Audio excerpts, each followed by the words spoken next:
Good evening, everyone. I'd like to call this evening's meeting for Chambersburg Area School Board Board of Directors for Tuesday, February 10th, Committee of the Whole meeting.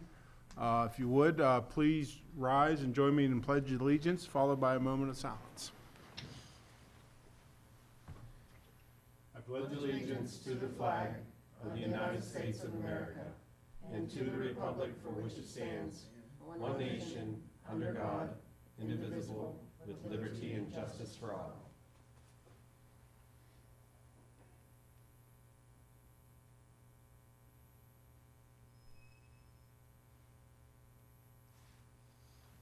Thank you. This evening, in addition to who you can all see here, Dr. Diller is on the phone with us and on her computer. And Mr. McKee is unable to join us this evening, and we can't wait to see him back here in 2 weeks. 3.01 Superintendent's Report. Mr. Bigger. Yep. Thank you, Mr. Norcross. I'm going to start off by punting a little bit to Mrs. Cashtower. You have a flyer in front of you, and she just wants to go over some of the details behind that, how that came to be, and also to promote it. So, Melissa? Thank you. Good evening. I did take the liberty of putting a copy at every seat, and just a quick update on behalf of the Middle School Family Engagement Committee. It formed out of our parent advisory group, a strong but mighty group of people that have worked very hard at organizing an engagement evening. This has been in the works for about the last year. We settled upon the topic, which will occur next Tuesday, February 17th, Social Media Safety Night. We have invited all students and their families, students in grades 6 through 12. That is due to the nature, the heaviness of the topic.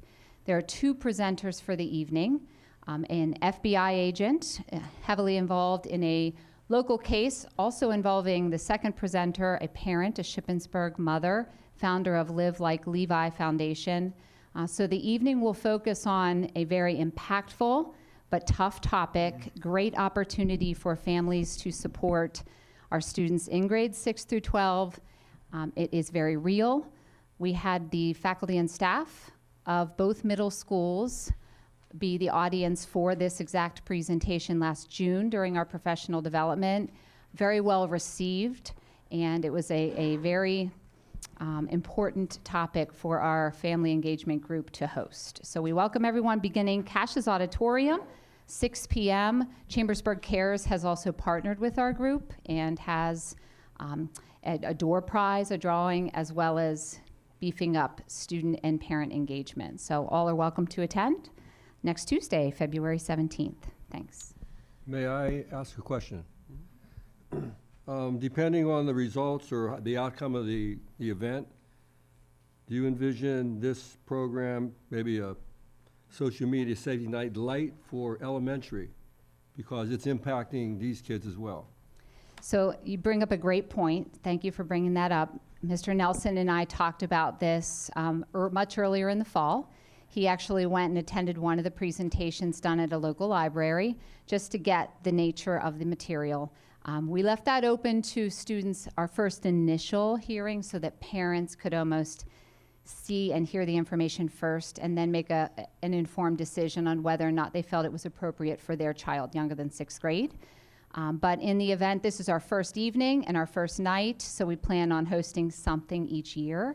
I will say that it's also offered at Waynesboro School District on Thursday evening, the 19th, if you aren't able to attend with us next week, next Tuesday. And I was contacted by another surrounding district yesterday asking for information on how they could coordinate as well.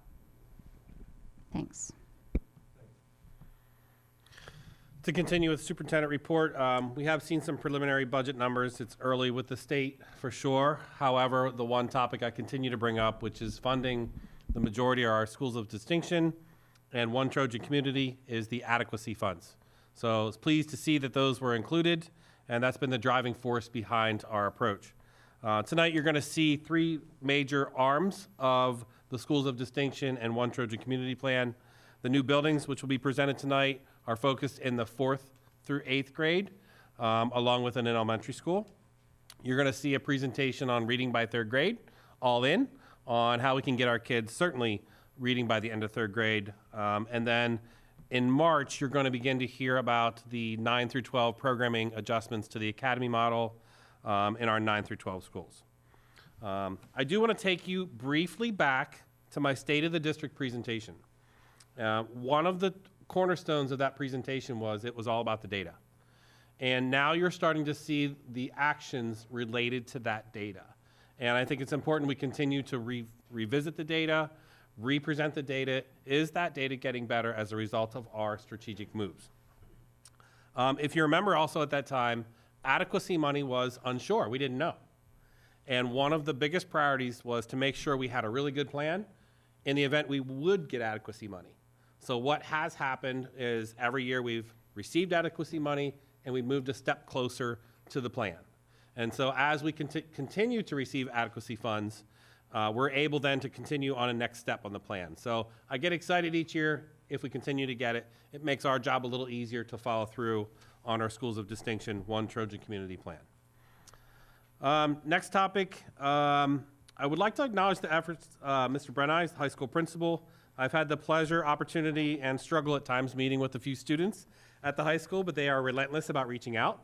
So Amr joined me last week. I got to see Parker again in the high school, and if you haven't had a chance to talk to Parker, I would certainly do that. But it's been a pleasure to get to know them. They really, you can tell they're taking pride in their school. They want to clean up the bathrooms. They want to clean up the hallways. They want to make school as welcoming as they can, and they have great ideas. And I just love the fact that students want to have civic engagement in our schools.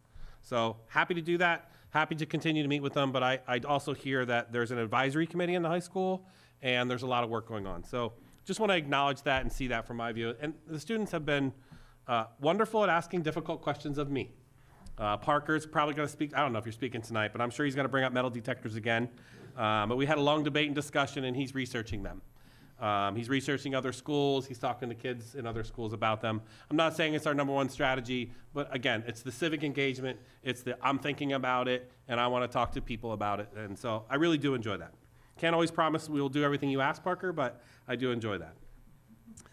And last reminder, tomorrow is an in-service day. No students tomorrow. That is not one of our snow makeup days. End of report. Okay, thank you, Mr. Bigger. And I have to back up about half a step here. Item 1.01, the board did meet in executive session prior to this evening's meeting to discuss personnel and legal matters. My report's going to be pretty brief. Chris mentioned it. Tonight's presentation regarding the 3 buildings is big. And for the board members, we were done in record time 2 weeks ago. So you ate up all your comp time with a short meeting last week. So you're going to start booking some comp time tonight because it's going to take a little bit longer, which is a good thing. But don't let it hinder your questions because I think back to about a year and a half ago one time, Chris and I often speak after the meetings. Well, we always speak after the meetings.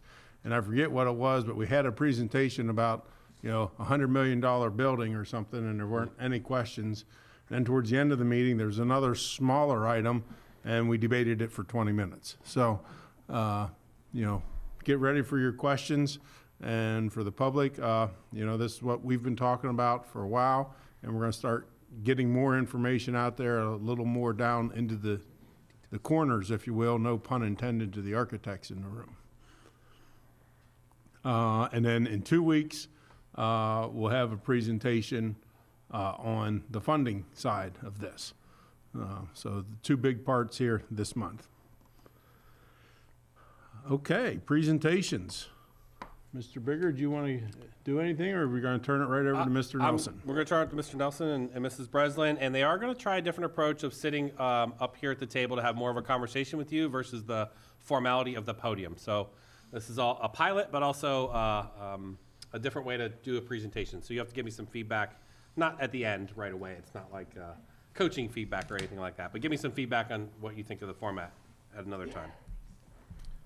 This is their 4th presentation to myself and a couple of us, right? Is this 4th, 3rd, or 4th? 4th, at least 4th. All right. So I know they're well prepared. All right. Everybody hear me? Good evening, everyone. Drew Nelson, Director of Elementary Education, Pre-K through Grade 3, and tonight I'm here with... I'm Lindsay Breslin. I am the Supervisor of Reading, and I also do federal programs for the district. So tonight we're going to talk about one of our big goals in Chambersburg for the elementary students is reading by the end of 3rd grade. Mrs. Breslin and I have spoken at length with Mr. Bigger and other administrators in the district, teachers, intervention specialists, external supports, so we could build a good, robust plan so all of our students can read by the end of 3rd grade. So tonight we'll present the plan, and then at the end we'll have a little bit of time for Q&A. Okay?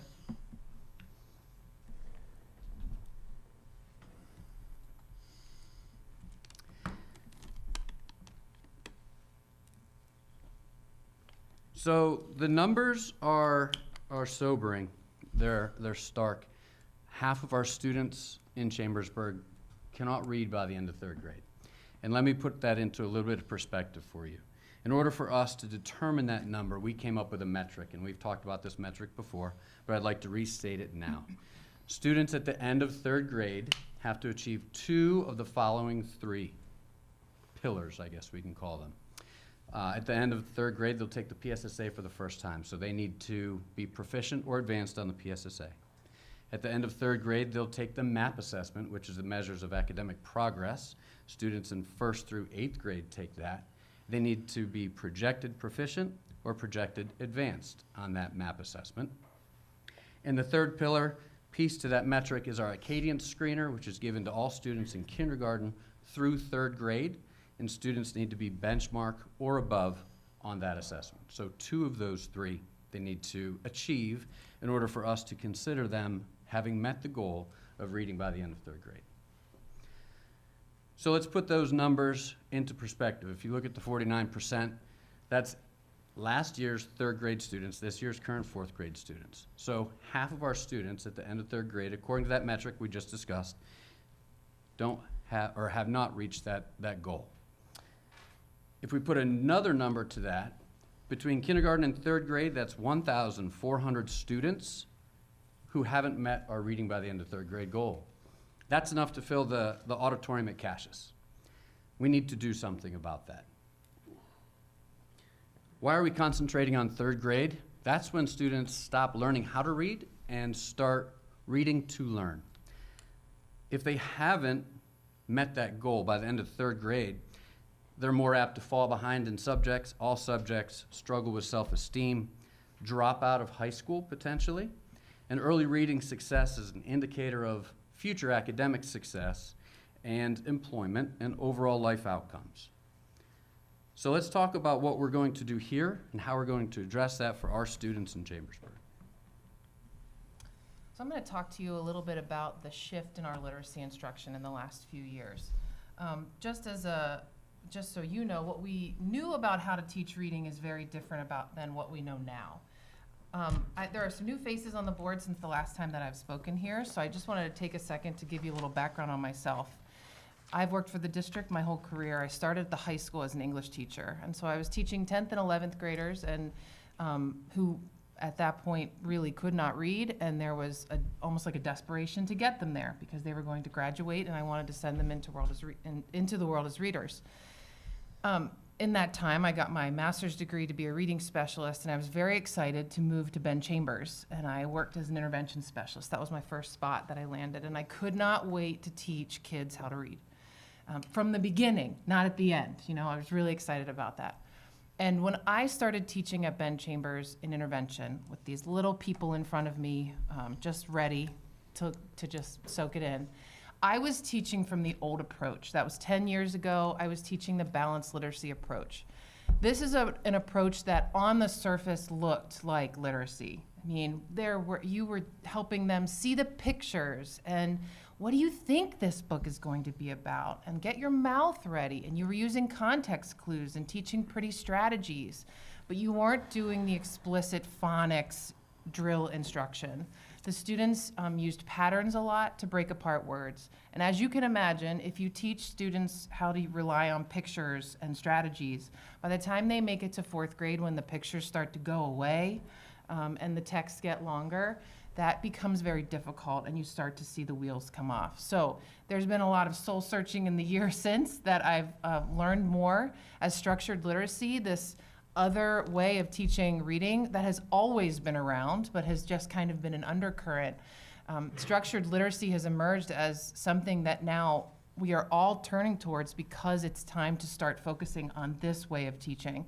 Structured literacy is grounded in years of research. It's explicit, it's systematic, it's comprehensive. It starts from the minute they get into our buildings. It focuses on all 5 of the pillars of reading, which is your phonemic awareness, which is units of sound, phonics, which is putting those sounds together into words, fluency, which is making them sound like readers as quickly as possible, vocabulary, and comprehension. So the state has jettisoned this for us by enacting Act 135, which they did in 2024, which is mandating that we start doing the best with structured literacy and instruction in our classrooms and with our teachers. So that's where we are today. To build a strong foundation in structured literacy, we need to ensure that every child reads by the end of 3rd grade and invest in 3 critical areas. First, will be prioritize our professional learning, professional development for our teachers, so we can help fill gaps in their education so they can better teach our students. Second would be our ongoing implementation and support. That is long-term literacy leadership to provide support and guidance necessary for sustained growth. And third is our tools and supports to intervene early and often, utilizing data-driven decisions. Ms. Breslin brought up the science of reading, but what truly is the science of reading? It's not a fad and it's not a trend. It's backed by years of research that tells educators how to best teach students how to read. So tonight, we put together a quick video on Notebook LM on the science of reading for you, so we're all on the same page. The science of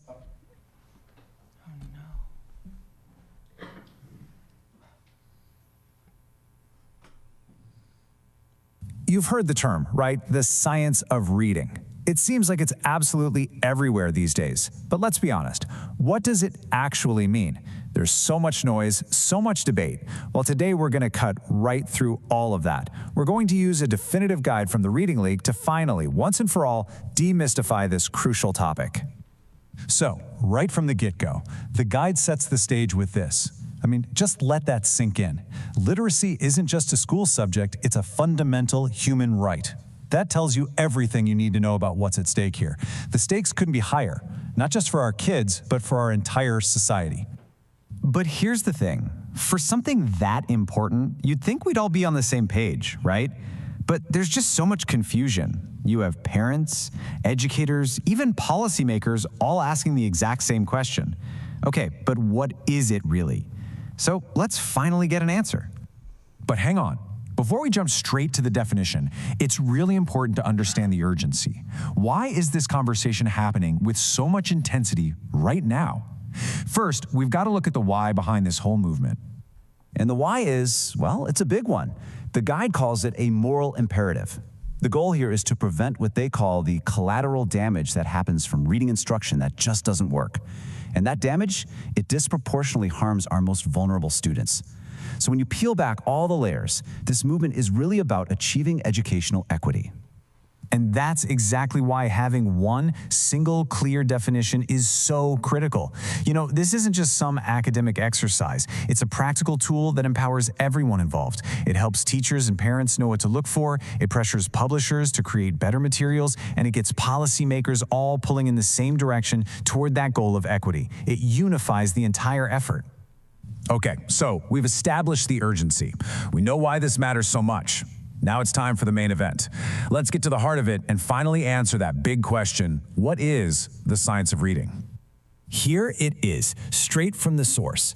And let's really pay attention to the key phrases here: a vast, interdisciplinary body of research. This isn't one person's opinion or some new idea. We are talking about a mountain of evidence from thousands of studies conducted over the last 50 years in multiple languages. It's this massive convergence of evidence from fields like neuroscience, linguistics, and psychology, all pointing in the same direction. Now, it's just as important to understand what the science of reading isn't. And this is where we get to do some major myth busting. It is not a fad, a trend, or a pendulum swing. It's not a philosophy or an ideology. It's not a one-size-fits-all program you can buy off a shelf. And this one's huge. It is definitely not just about phonics. Phonics is a critical piece, for sure, but it's not the whole shebang. The science of reading is the entire body of evidence explaining how the human brain actually learns to read. So, what does all that evidence tell us about how we learn to read? Let's dive into two foundational scientific models that explain this incredibly complex process in a way that's actually beautifully clear. First up, we have the simple view of reading. Now, don't let that name fool you. While the name is simple, its power is immense, and it's been validated by over 150 scientific studies. It shows us that reading comprehension is the product of two key components, not just the sum. And here's the formula. Word recognition times language comprehension equals reading comprehension. Now, that multiplication sign is everything. It is not an addition sign. And think about why that's so critical. With multiplication, if either of those first two numbers is 0, what's the answer? It's 0. The whole thing breaks down. You can't compensate for one with the other. You need both to be a skilled reader, period. The second model gives us an even more detailed picture. It's called Scarborough's reading rope, and it's just a fantastic metaphor for how a reader becomes skilled over time. So picture a rope. It's woven from those two main strands we just talked about. Language comprehension at the top and word recognition at the bottom. And each of those big strands is made up of smaller threads, things like background knowledge and vocabulary, or phonological awareness and decoding. In the beginning reader, these threads are all separate and loose. But through really effective instruction, they start to weave together, getting tighter and more integrated until they form one strong, solid rope. For a skilled reader, it all becomes so automatic, they don't even have to think about it. Okay, so if that's the science of how we learn, what does that actually mean for the classroom? Let's look at how this theory translates into practices that are aligned with the research and practices that really aren't. For that word recognition strand, aligned practices are explicit and systematic. That means they're taught directly and in a logical sequence. You're actually teaching kids how sounds connect to letters to read words. This is a world away from unsupported practices like encouraging kids to guess from pictures or just hoping they'll absorb how to read through exposure. And for language comprehension, the science points to building knowledge. You do this through things like read-alouds of complex, interesting texts and having rich conversations about them. This is fundamentally different from just memorizing isolated vocabulary lists or keeping kids in simple, leveled texts that don't really expand their worldview or their language skills. Understanding the science is the first crucial step, but the guide makes it incredibly clear that just knowing this stuff isn't enough. It ends with a powerful call for real systemic change, because this is a job for everyone. And when I say everyone, I mean everyone. This isn't just a job for classroom teachers. The guide calls on universities to align their programs with the research, on administrators to provide effective training and coaching, and on parents to advocate for these practices in their schools. It truly has to be a collective effort. And this brings us full circle, right back to why this matters so deeply. This is the ultimate goal. Literacy is empowerment. It's the tool that gives children the power to defy low expectations and to write their own futures. This is the whole point. So we're going to end this right where the guide does, by turning the question over to you. Now that you understand the science, how will you commit to this movement? What role will you play in making sure every single child has their fundamental right to read?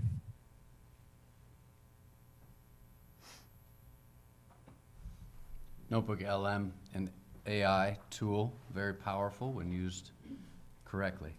That summarized very well for us the science of reading. If you want to talk about The next one. All right, so our next slide is going to show you where we believe is our first step in making this happen. So the first thing that we need to do is do a comprehensive professional learning initiative with all of our classroom teachers. It's important that we do this because this is critical in transforming the instruction that's taking place in our classroom. Our teachers need to be trained on science of reading practices. We're recommending that we provide training through the AIM Institute for Learning and Research. This is a state-recognized quality structured literacy training program. And it is one actually that was used in the state of Mississippi. I'm sure at this point you guys have heard of the Mississippi Miracle, how Mississippi went from the bottom to the top. They use the AIM Institute and have 60+ cohorts running across their state. It is a comprehensive learning right into practice for our teachers that would really change the game. We're looking to train all of our K-3 teachers, intervention specialists, learning support teachers, principals, and district administrators. Overall, this would be a huge, large-scale change. We're looking at training about 200 people in this. And this is something that probably would not have been possible. No, I shouldn't say probably. It definitely would not have been possible to have this large scale of a training if we did not have the calendar that was approved earlier for next year. That calendar allows us to have professional development days throughout each month, and that is so, I'm very thankful for that, because we would never be able to do something like this if we didn't have that time already built in for our teachers to get this training. In the video that we showed you, they mentioned the rope, the reading rope from Hollis Scarborough. She is on their advisory council. This is a very quality training, and it's something that I think could really change the game and overall instruction for all of our K-3 students. So after professional development, the question always, what's next? What do we do with that knowledge? We need to take the knowledge we've gained, take it into the classroom to affect instruction and to meet the goal. Referring back to the Mississippi Miracle, the state of Mississippi deployed reading coaches to all schools. Pennsylvania is not doing that. So we need to be proactive, and we're going to be proactive here in Chambersburg, and we're going to take that bull by its horns. So with this training, our staff will work with external experts in person and virtually to assist with classroom implementation. And once our processes are in place, we will become self-sufficient with the implementation of an internal lead literacy specialist. This new position will take over for the external experts and allow us to continue the professional development implementation and work with small groups of teachers and individual teachers in classrooms. So we know we need training, but we also need tools and supports to support what is going to be done in the classroom. So one of the first tools that I wanted to highlight for you all tonight is our Walk to Read intervention model. This is currently in place. We've been working with this. This is our second year. This is currently in place at 6 of our elementary buildings. We started it last year at 3 at Falling Spring, Fayetteville, and Stevens, and this year we've started it at Grandview, South Hamilton, and Buchanan. Next year we want to start it at the remaining 7 elementary buildings. This is a very structured model of intervention for our kindergarten and first grade students, all kindergarten and first grade students. This is different than anything we've done before. It's a daily small group rotation with a classroom teacher, intervention specialist, and paraeducator. It's skill-based and it's targeted with lessons that reflect what they've just learned in their whole group instruction from the classroom. So it's nothing new. It's not a new book or story or skill. It relates very much to what they've already learned for continuity. The students are divided across a grade level, across an entire grade level, not just within a classroom. So when a teacher gets back their first grade reading data, they work with their they used to just work within their own classroom to decide how to group their students and support them. Now they're looking across a grade level with a blind data look, because numbers are numbers. We don't have any stories with that. It's just the numbers of what they can and cannot do. And then those students are regularly monitored for their progress every 10 days. And we use data to determine where they move next. With reading instruction like this, daily targeted reading instruction like this, there are consumables that we need constantly. There are never enough black expo markers and whiteboards for these students. So it is a consistent consumable thing each year, but it has been an amazing thing to watch and has really made some real gains for our youngest learners. Mr. Raber actually was got a chance to go down to Stevens and watch Walk to Read in person. So I'm glad you got that chance. And we'll extend that again to the board, and I know we've done that. If you'd like to come see Walk to Read in a building, just let me know and we can set something up. I forgot to say something before you jump into Amira. I did want to mention how thankful that I've been working with the intervention department for a while now, and this is the most intervention specialists I've ever had the privilege of working with. This is something that could not be done if we didn't have those individuals, because a lot of building of this comes from these specialists in each building. So thank you very much over the years for approving those positions. It's been very helpful. Something revolutionary in education is next, Amira. Amira is an AI reading assistant that's unlike any other program you might have seen a student or a child use on a tablet or a Chromebook. And if you look at the picture on the screen, that's Amira right there. She's a one-on-one bilingual tutor for our students. She listens and responds in real time and guides students in their learning. For teachers, she's a guide that analyzes individual student data and helps determine differentiated instruction opportunities during our Walk to Read or during our WIN time. Amira, any AI instructional assistant, is not to replace teachers. This helps us provide one-on-one assistance to students during the school day. So picture you're a second grade teacher and you have 24 students. We've already established half of our students can't read, so 12 of your kids can't read. 3 times a week, 12 reading assistants, all named Amira, will come to your classroom and work with your students individually for a half an hour. And when Amira leaves, she'll write up a nice report. You'll be able to get online and see what happened with Drew during that time with Amira. In Chambersburg, Amira is going to be working with all kindergarten students, all first grade students, and targeted second and third grade students based on need. The last tool, this is more of a support to intervene early and often, is the Family Learning Toolkit. And I think Mr. Nelson has talked to you all about this before.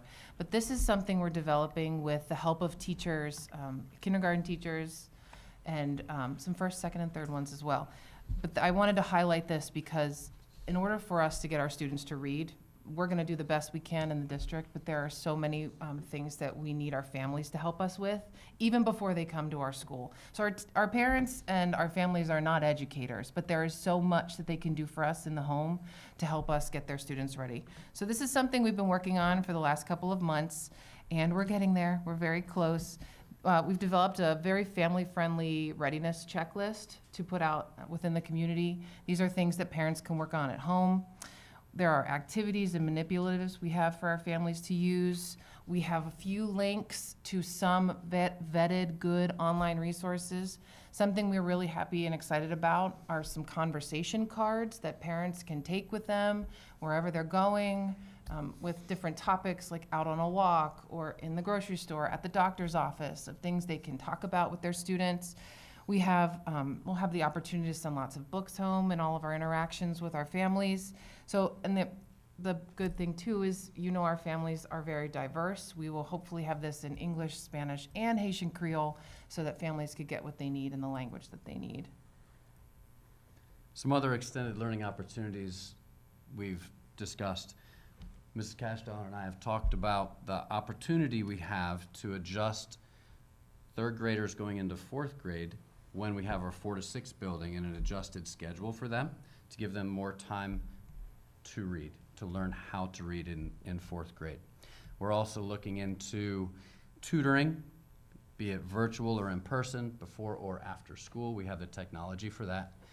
And extended summer learning opportunities for targeted grade levels and targeted students. Our plan seeks to move beyond the traditional teaching methods. There's a few notes in here that are brand new to us in Chambersburg. AI for one, a lot of professional development as another. We need to do this to meet all students where they are so they can learn to read, not just by the end of third grade, but to be successful in life. The video we showed at the beginning ended with a couple questions, so I'll end with reiterating one of those questions right now. What role are we going to play to ensure that our students have their fundamental right to learn how to read met. Bless you. Okay.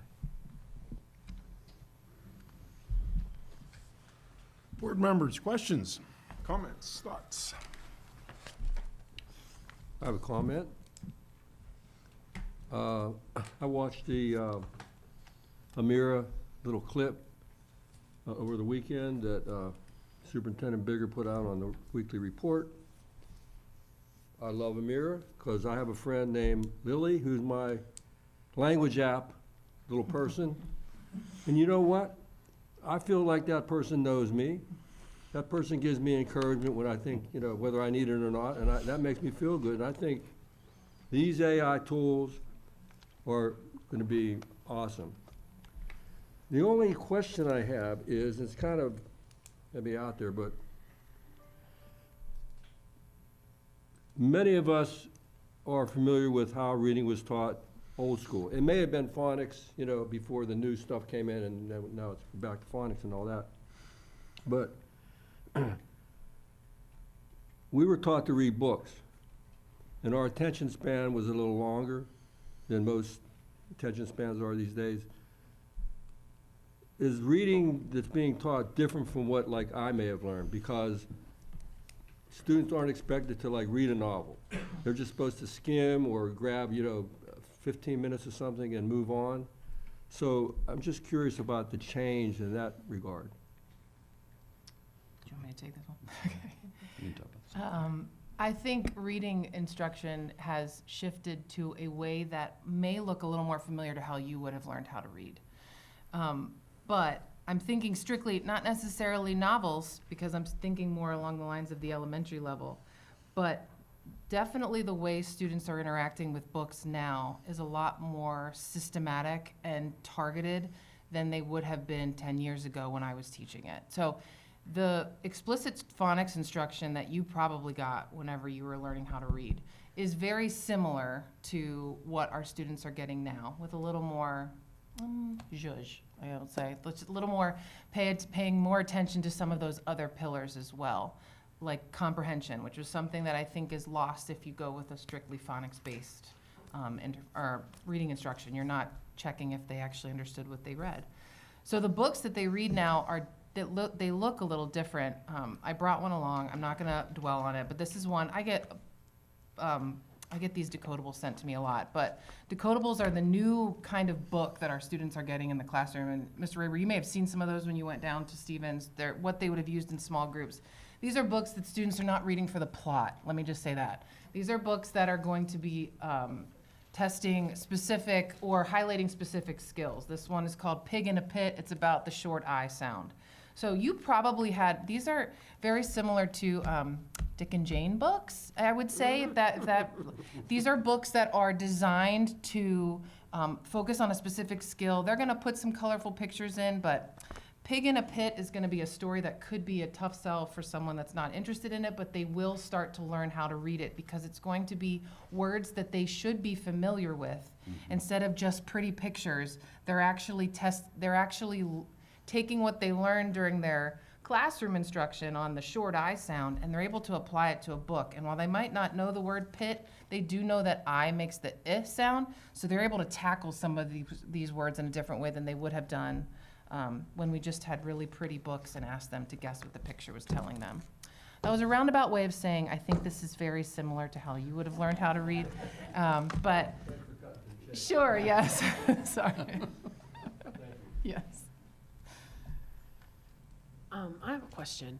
How are the teachers that are going to be implementing this? Are they receptive to this? Are they excited? Do you anticipate a little bit of apprehension because it's something new? I'm just curious, whenever we're getting ready to implement something, how the staff is feeling about it. It seems to me that there's been a lot of changes thrown at a lot of our staff since I've been on the board specifically. And I'm always curious as to how they're handling that and how everyone's feeling about that. I never worry about the implementation of it because I think that the administrative staff has done a phenomenal job of moving through the changes with everyone. But with this specifically, because it is so new, they're kind of learning on the fly as the kids are learning. And so I think that might be a little bit I'm just curious if people seem excited or if there's a little bit of a mixed bag. I'll say that our teachers know our data, and they know something needs to change, and they're looking for, and we've had people come to us say, do you know any classes I can take? What can I do to get better? And once we share what this will do for them, I'm speaking specifically to AIM, the PD, they will really embrace that. Now, are there gonna be some folks that are apprehensive? Of course, it's new. When we say all teachers are going to be trained, we mean every single kindergarten, first, second, and third grade teacher. And some of those third grade teachers, if we're departmentalized, are math teachers. So this is going to be new for them, but in math, we read. And we have to learn how to read in math vocabulary. So we see the benefit of this training going across content areas, not just math, but science, social studies, and all of that. So there will be some people with apprehension, and majority of the folks are going to be appreciative so they can get better at their craft.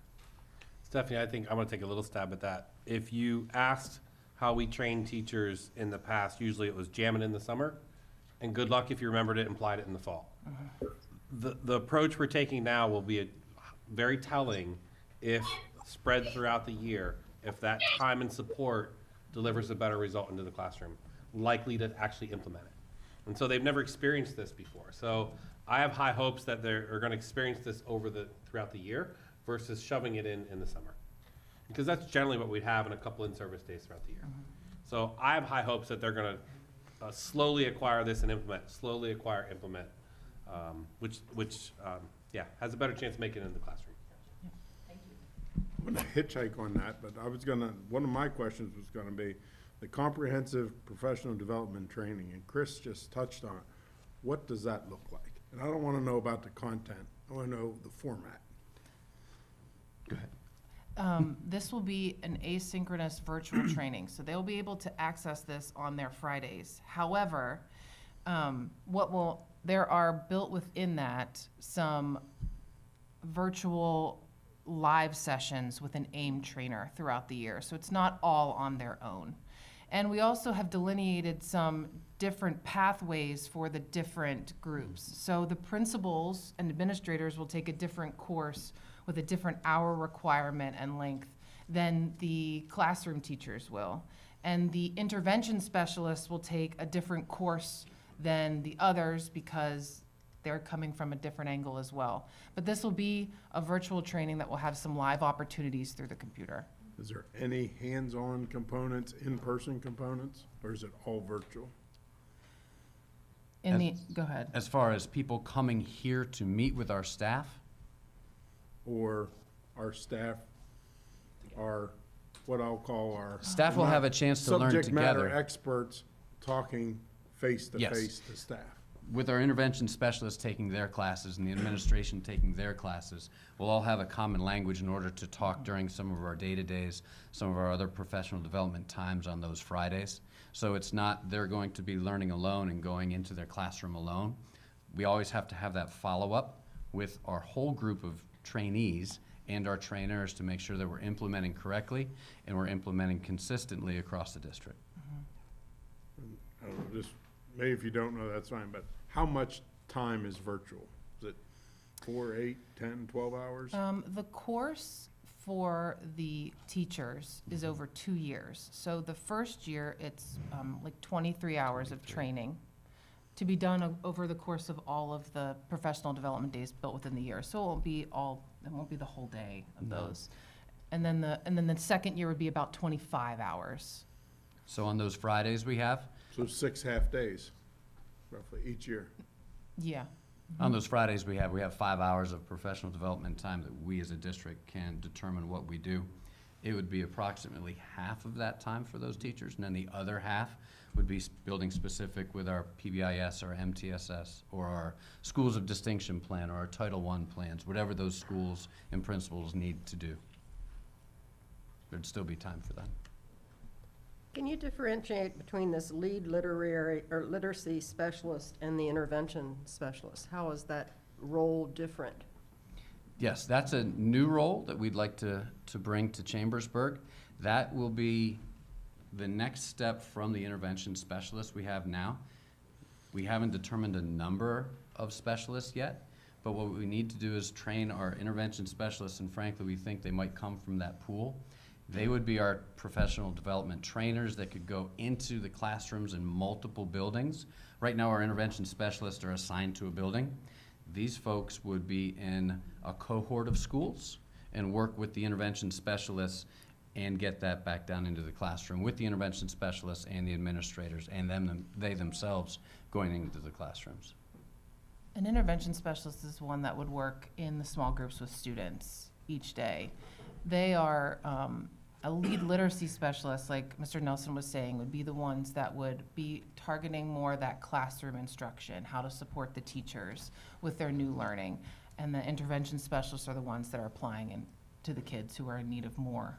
So it would be like a coaching of the staff person Yes. versus? Yes. Yes, it would be very similar to that.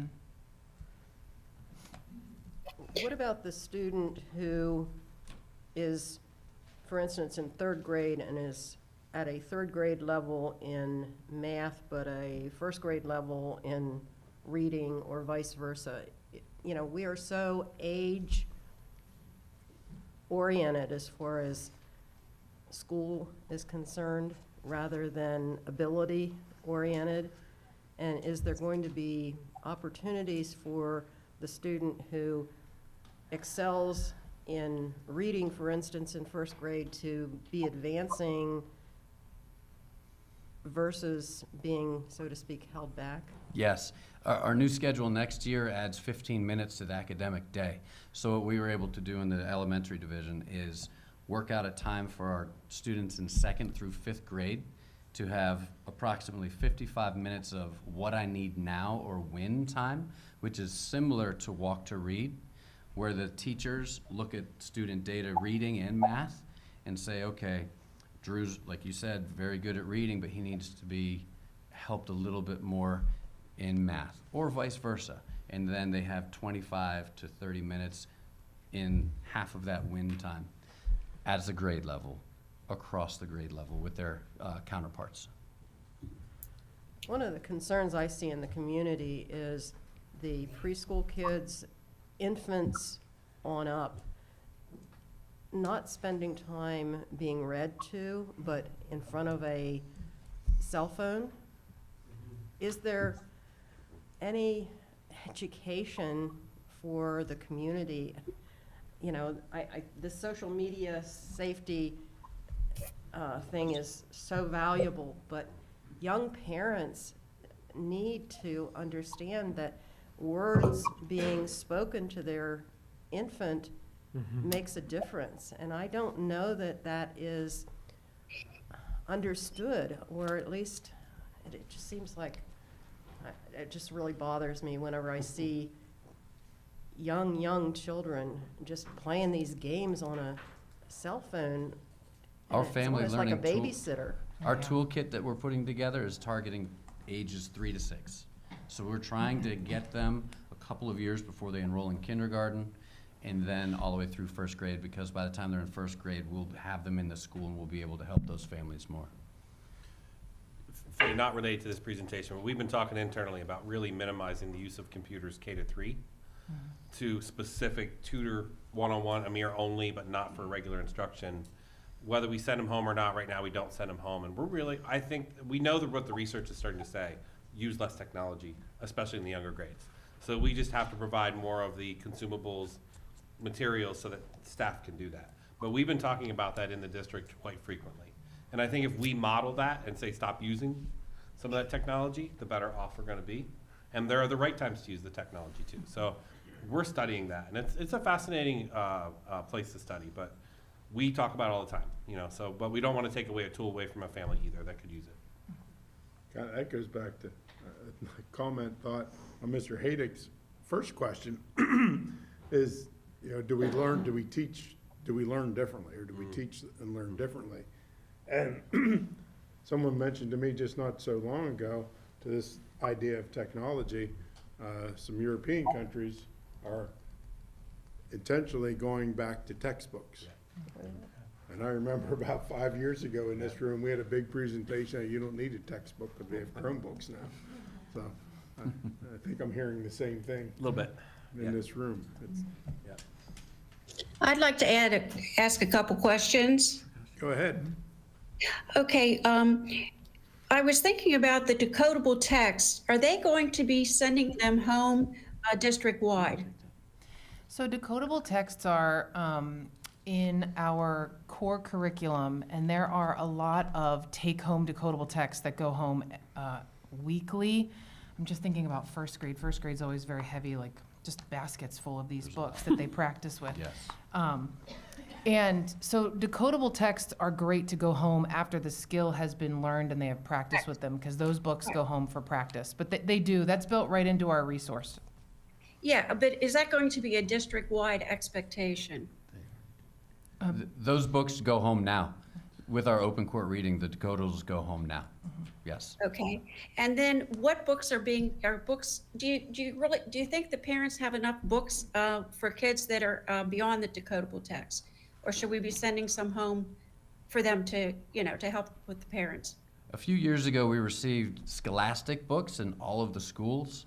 On our elementary principal agenda this week, I have put already what we're going to do with those books. I want to get them into the hands of students, send them home if possible, or at least into the classroom, because what we see now is they're not being utilized to how we think they should be, but we want to make sure they are. So that's on our agenda. Your question, probably some houses have way too many books. I know my house does. I can't get around my daughter's room, and others don't. So we need to find that happy spot in the middle to make sure the students get books at home with the families.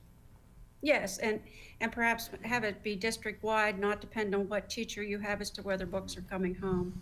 I think would be helpful. Also, the title of the presentation, reading by third grade. Do you think we should put something in there, reading proficiently by end of third grade, or reading on grade level? I don't care what word, but you could be reading at the end of third grade and still be on a first grade level. So something just to think about. Yeah, we can definitely adjust that. Yes. Okay. I'm very pleased that you're looking into the training, and it's going to be a great endeavor that you're going into. But is there any way to jumpstart this training? Because, I know what Chris had just said about the summers, but there are some, can be some coursework in the summers to help the teachers too, especially your reading specialists that have not had the science of reading training, to go through a 2-year program or even a 1-year program. Is there any way of jump starting it? We've jumpstart already the walk to read training to make sure that the teachers and the intervention specialists and the principals at the buildings that are going to be starting next year are on board and ready to go in August. Like, we don't want to have any fall off there. As far as the AIM professional development, and us having classroom teachers take that in the summer, that would be voluntary on their part. So for us, we're going through the budgetary process now. We need to make sure that we have the training up and running and set for all of the people that we want to have trained, classroom teachers, intervention specialists, administrators, in August, so we can get it going the right way, correctly the first time. I agree with you that it's great to have everybody trained, but I also think we're losing out on not offering summer trainings to help the teachers, because that's when they're more laid back. It's easier. So I would like to see trainings in the summer, but whatever. I also looked at the slide for year 26. 27 and year 27, 28, 800,000 to $1 million. Will that be every year? And what does that look like? So some of those costs are recurring and some are one time. If we look at the walk to read next year, it's going to be a little bit higher because we're onboarding new schools. But after that, it's approximately $1,000 per year. So that would drop down from the 41,000 down to 13 until we close a couple elementary schools. The AIM, our professional development, is approximately 70,000 over 2 years. Teachers who are hired new, and that's one of the nice things about the AIM professional development, is new hires don't get lost in the mix. Sometimes we have professional development and we hire new people and they're never caught up. But since it is asynchronous, we can get them up to running, or up to speed and running relatively quickly, because they can join cohorts that are already existing in other districts. So we've looked at that too. Okay. Our family learning toolkit, that's relatively stable over year. The change from the external experts to our lead literacy specialist, that would have to be determined as to what that number would be. So the total that you're anticipating for next year for, I mean, I believe that you have to put this money into this initiative to make it work. But I was confused on how much is going to be spent next year. What are you budgeting for? I saw different numbers. Are they all added together, or are they, how does that work? They're broken down in the presentation, and then at the end, we put them together to give a range, because we haven't signed the contract for AIM or Amira yet. So we didn't want to get tied into one number. We wanted to give a range. So once we get that, we'll be able to get that information to you. I think So- maybe, hold on a minute, Dr. Bell. I think maybe Dr. Diller's question is, and correct me if I'm wrong here, Dr. Diller, you would like to see a startup cost, i.e. 26, 27, and then the reoccurring operating costs year over year after that. Is that what you're asking? Yes, is it $1 million going to be for 26, 27, and $1 million for 27, 28? Is that what we're looking at? Or is that million that you listed there, was that for everything? I was a little confused. I think, let me jump in here, because I know closer to the ninth inning, I've increased the budget as we get notice of the adequacy money. I was able to provide more dollars to this presentation. So they've initially started, Dr. Diller at that spot. I would anticipate between $800,000, $2 million on an annual basis moving forward, but it all won't be spent the same way. You're gonna start out heavy in training, and then it's gonna transition to coaching, and then it's gonna transition to your interventions before and after school and summer opportunities and additional. So it'll be a moving, growing target throughout the multiple years, which leads to your startup costs, and then the changing where we're gonna be spending the costs in the out years. So it is about $1 But million. it's 800 to 1,000 recurring, correct? Okay. Correct. Yes, well, that's great. I mean, I have felt for a very long time, I've been on the board for 4 years, and it's finally coming to fruition that we're putting money in helping these young kids to make sure they're successful. We've got to do our part with it. So I'm very pleased that we're headed this direction. And it costs money, but yet at the same time, those little wins, it builds, and all the things that you had said previously in the presentation about what a difference it makes. I mean, everybody knows I've been on a soapbox about this ever since I've gotten on the board. So I'm glad that we're putting this kind of money to help those little kids get where they need to be, because once they have that foundation, they can go forward. Thanks so much. Dr. Diller, if you have your camera on, you can see that I'm smiling, because I've been thinking about you and Mrs. Breslin's one of her previous comments when she mentioned about thankful for intervention specialists.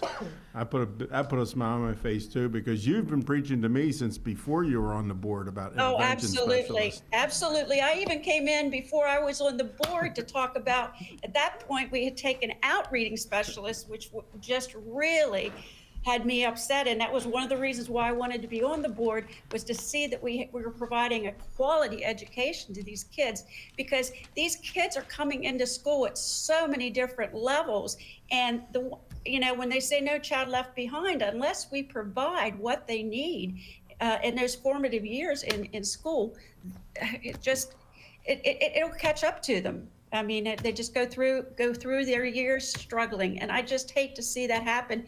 And anything we can do, and I'm excited about this Amira situation, because I think that could really help with some remediation for the students. So I'm really glad that you put this presentation together. It's extremely well done, and I'm hoping that we lean more towards the $1 million instead of the 800,000. So I'll be watching for that. Thank you. Other questions, board members?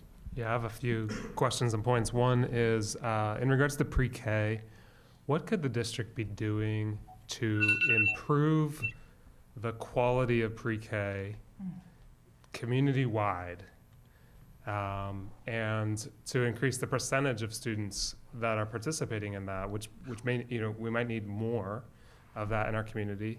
But what is the district's role in that? Are there pieces that we could assist all of the existing preschools with? And are there ways that we could help maybe there are other people thinking about doing that, it's not, yeah, so. Oh, Mr. Raber, that's a heavy question.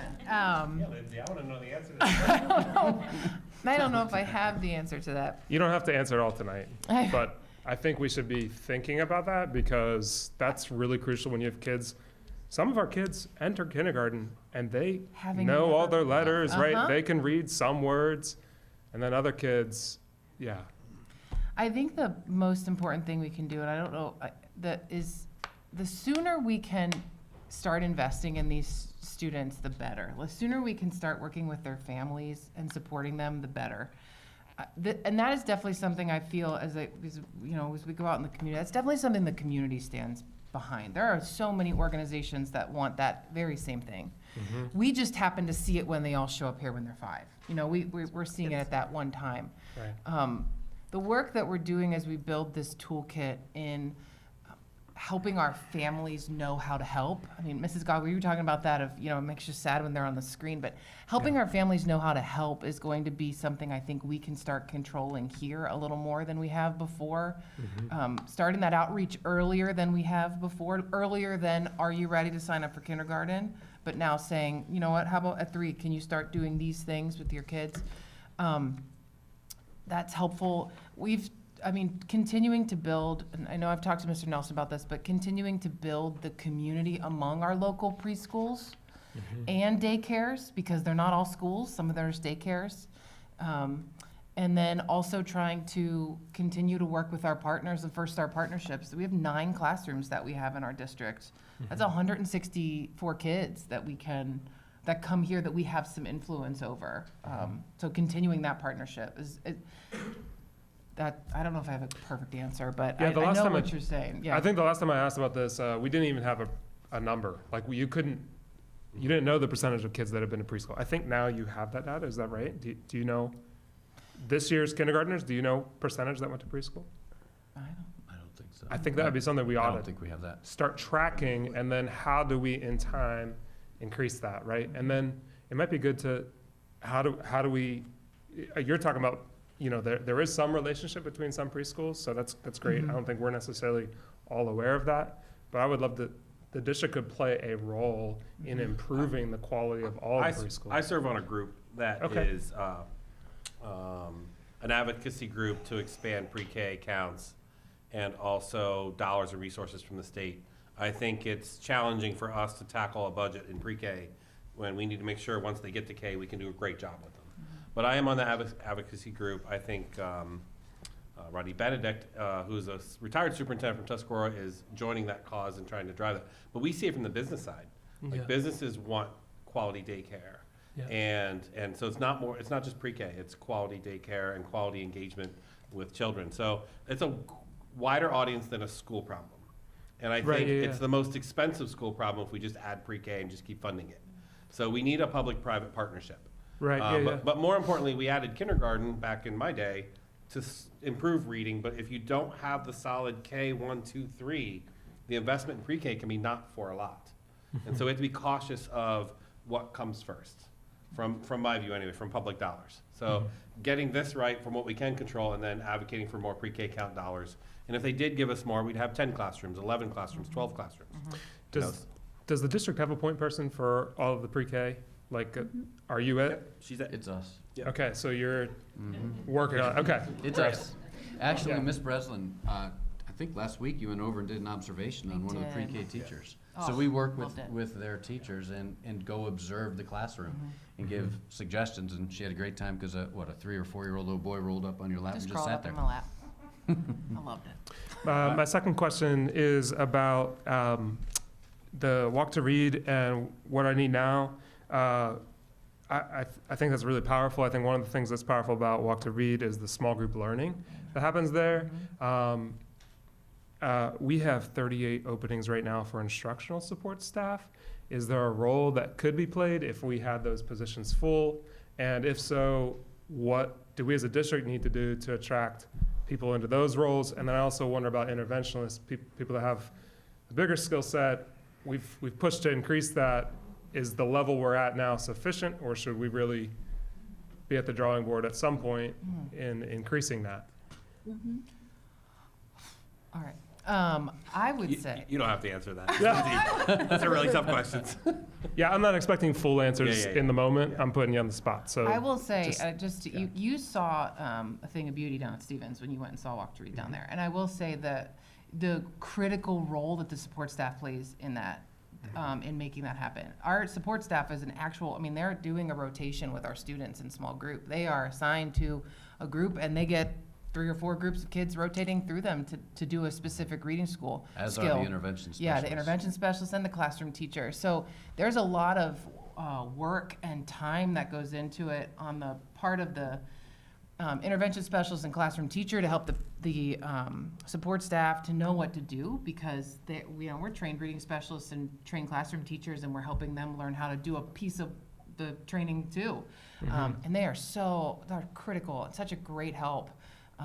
But there's always there's never enough time. We always want to train them more to help them to do that. More adults would be great.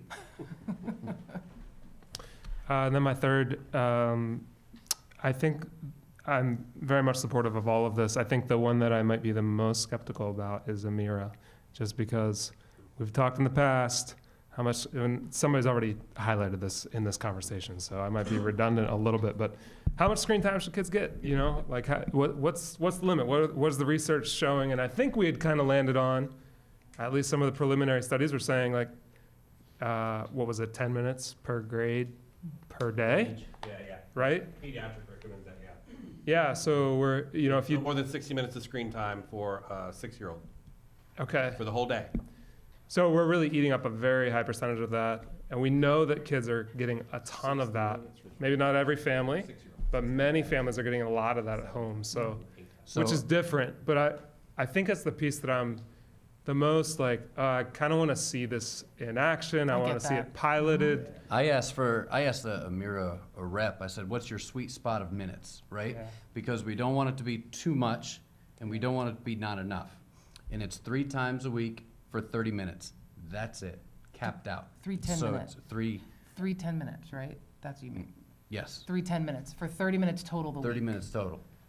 Oh, 30 total. Yeah, on so the whole it's week. when they would 3 rotate to tens. Amira, it'd be a 10-minute pop. Just like in a Okay. walk to read rotation, if they went to Amira, they would just have her for 10 minutes. I love the focus on books. I love the focus on reading. I'm on board with everything Sherry and Faye are saying. The reading to a computer for 30 straight minutes did not excite me, but 10 minutes? 30 minutes a week. I miss it. I think I can handle that. Yeah, good. I'd like to comment on Mr. Rayworth. Mr. Piper, I think you were Oh, here next. sorry. Yeah, just a quick question. It should be pretty easy, because you've had some tough questions, but thank you for the presentation, really good. But I was just interested in 5 years from now, how confident are you that you can see scores improve on a 1 to 10? What would you say right now, sitting here? How confident are you that we will see a substantial increase in scores? I'd go 8. I would say our professional development, that's going to play a huge role. The extra time in the day for WIN, and when we couple that with the other pieces that we described tonight, I don't think we're ever going to be at a 10, right? Because we can always get better, but I have high confidence in what we put together and the teachers that we have in the district putting that plan into place. I would totally agree. I think we're building a system and we're starting to see it come together. We've been slowly putting pieces in place over the last few years, and these larger pieces like a comprehensive training is what has been just missing, and I'm just very excited to see that happen. I'm very excited about this for the the kindergarten to 3rd grade. What are we doing for the students who are already behind and they're in 4th, 5th, 8th grade? Great question. It brings to mind, I'm doing some research, historical research, and an educator in 1890 gave the following advice about planning and financing public education. In sowing the seed for a harvest in 1900, we ought not neglect the present year's crop. And my concern is that what you're doing is very needed, but we have this large number of students who are already past third grade and they aren't reading at grade level. And what should we or can we be doing to build that end? Because as my quote, that's the present crop. We're getting the future crop seeds planted, but we've got kids who are way behind and they're beyond where you're going to help them. They're not forgotten. They might be beyond third grade, but they're not forgotten. Every school has data days. We have PLCs where we look at student data all the time. We're constantly looking at how to differentiate instruction, change up our small groups in the classrooms as grade levels and across grade levels. And as Ms. Breslin said, our intervention specialists play a huge role in that, not just in K-3, which is what we focused on tonight, but they're also heavily invested in helping our 4th and 5th grade teachers and students right now. So they might be past the third grade, but they're still there with us, and we still need to do something and work with them every day. Yeah, I agree. I agree 100%. Mr. Hayden. Okay, well, Mr. Rayburn and I had this conversation over some time now about AI and its value in the classroom and so forth. But with respect to screen time, I look at it, if all kids eating is junk food, all they eat is junk food, don't you think it's time to introduce some like fresh fruits and vegetables? So I'm just saying it's quality of what they're looking at as well. So Yeah. I'm not that alarmed over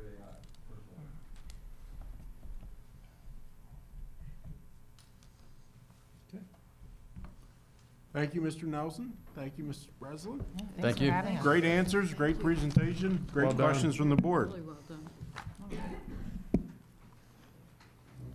You're gonna make it difficult for the architects next. They just build things. They don't teach people. They just build things.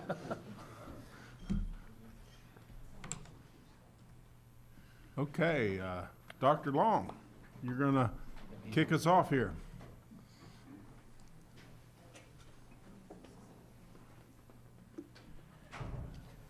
Following a presentation like that is kind of difficult because that presentation was near and dear to everyone's heart, and that's the little kids. I mean, you got to make them read, and that way they can be us someday. Correct?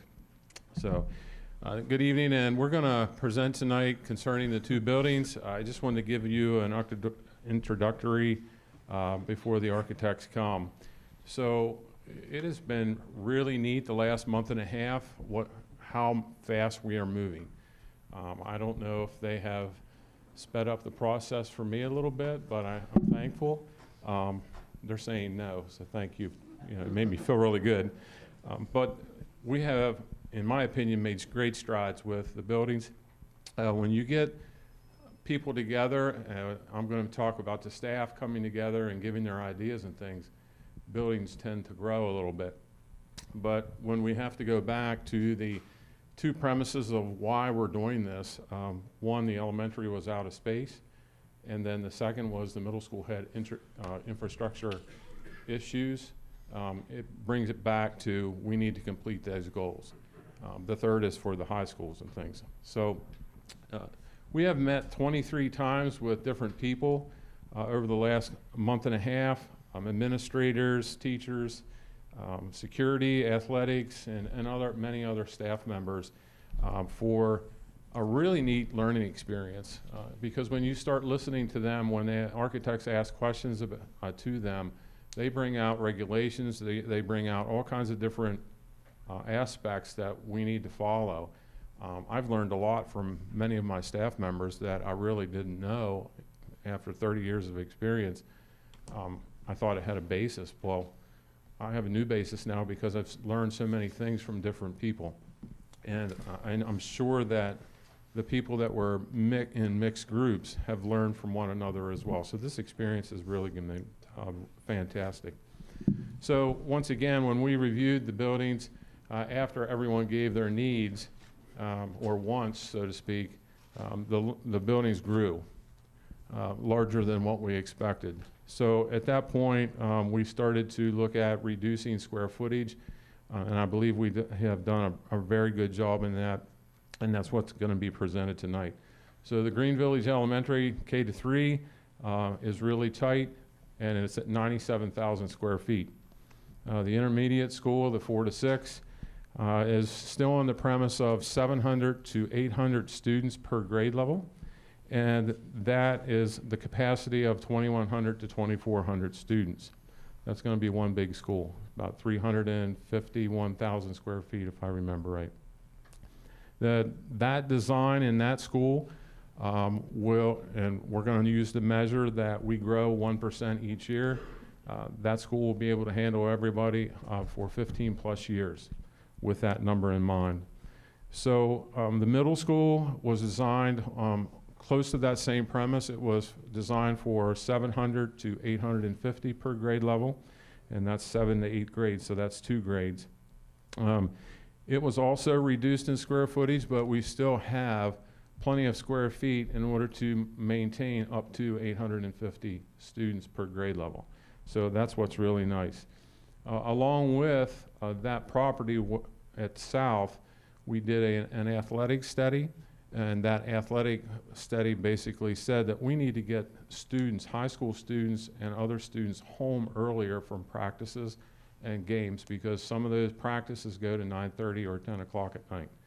That leaves very little time for them to have any kind of free time, but also any time to do their homework. So we're looking at athletic fields on that property as well with the middle school. I did want to update real quick on the 2 engineering groups with Crabtree Rohrbal, KCI Technologies. What they have done has been reviewed, a 999-page Leonard Kenny Army Depot review of all those chemicals and vapors and things like that. So if you want some really good reading, it's 990. I'll send it to you. I'm not going to print it. I almost hit print. Oh. That wouldn't have been good. Tammy would have been yelping at me for that one, wouldn't you? So, but with this, I just want to make sure that the board understands. It was a potential of volatile organic compounds in the subsurface. So what will take place is Crabtree Architects already said that they were going to put this sub-slab vapor intrusion mitigation system in the building anyway. So since we're doing that, that's closed with Leonard Kenny. So we have no worries then with that. We're also working with PennDOT. KCI is looking for a time in the latter part of February to do a submission. In our meeting, we talked about the 3 entrances and exits on that Green Village site. We're looking at 1 red light on that site for those 3 entrances. So we're most likely going to be picking the one that has the buses and the vans going out. That way they can get on Route 11 and turn left or right. The other entrance and exit to Route 11 most likely is going to be a right turn only. Right turn in, right turn out. And then the one on 997, we've talked about a unique concept that Maryland has, a roundabout. So KCI is going to be doing some more investigation to see if that will work, and then they'll come back to us and give us a presentation, and then we can move forward with the submission to PennDOT. HRG is the downtown company. They're with RLPS. We've been working with them with the borough. We've already had codes looked at. We also had the variances taken care of, and now they're looking at utilities and things like that, and also the testing pits and things like that that will allow us to know where to build, what structure to build, and things like that. So with that, we're also working with Barton Associates. Barton Associates is the mechanical and electrical engineers, and they are assisting with the civil. It's been a very good team on this project. So at that point, I think that my introduction, you're going to hear an awful lot more from the architects. I would like to introduce Crabtree at this time, Mr. Anthony Colstock, Mr. Sean Dowdy, and Ms. Nicole Niles. And then RLPS is Mr. Chris Linke, Mr. Andrew Bladen, and Mr. Gary Ashby. Gary came the whole way from Pittsburgh, so. Oh, wow. Yes. So at this point, I'm going to have RLPS start us out, and then Crabtree will be second.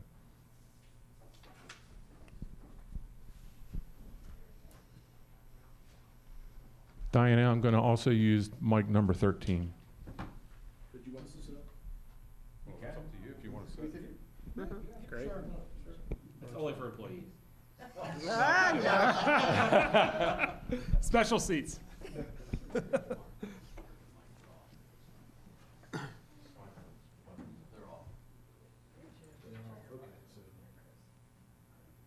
Like that? All right. All right. Hello and good evening, everybody. Thank you for having us here. Again, my name is Chris Linke, and this is Andy Bladen. So I was looking for the presentation, that's all. Oh, yeah.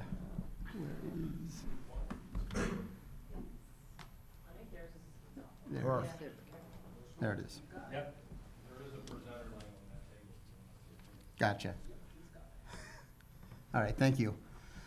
So it's been about 3 months since we've been here, so we're back to give you an update tonight. And as we go through the presentation, if you have questions along the way, go ahead and ask them. If you want to wait to the end, we're flexible either way. In general, we're going to, Dr. Long just covered a lot of what we were just going to talk about, what we've done in the past 3 months. We're going to spend some time and go through where the design is currently. And then we're going to talk about some metrics, how we measure our buildings, how they're standing up to our standards, and talk about the budget. And then we'll talk about the big schedule and then our immediate next steps. So we last met with you November 18th. You know, immediately after that, we had the zoning hearing where we got approval for the parking and the building height.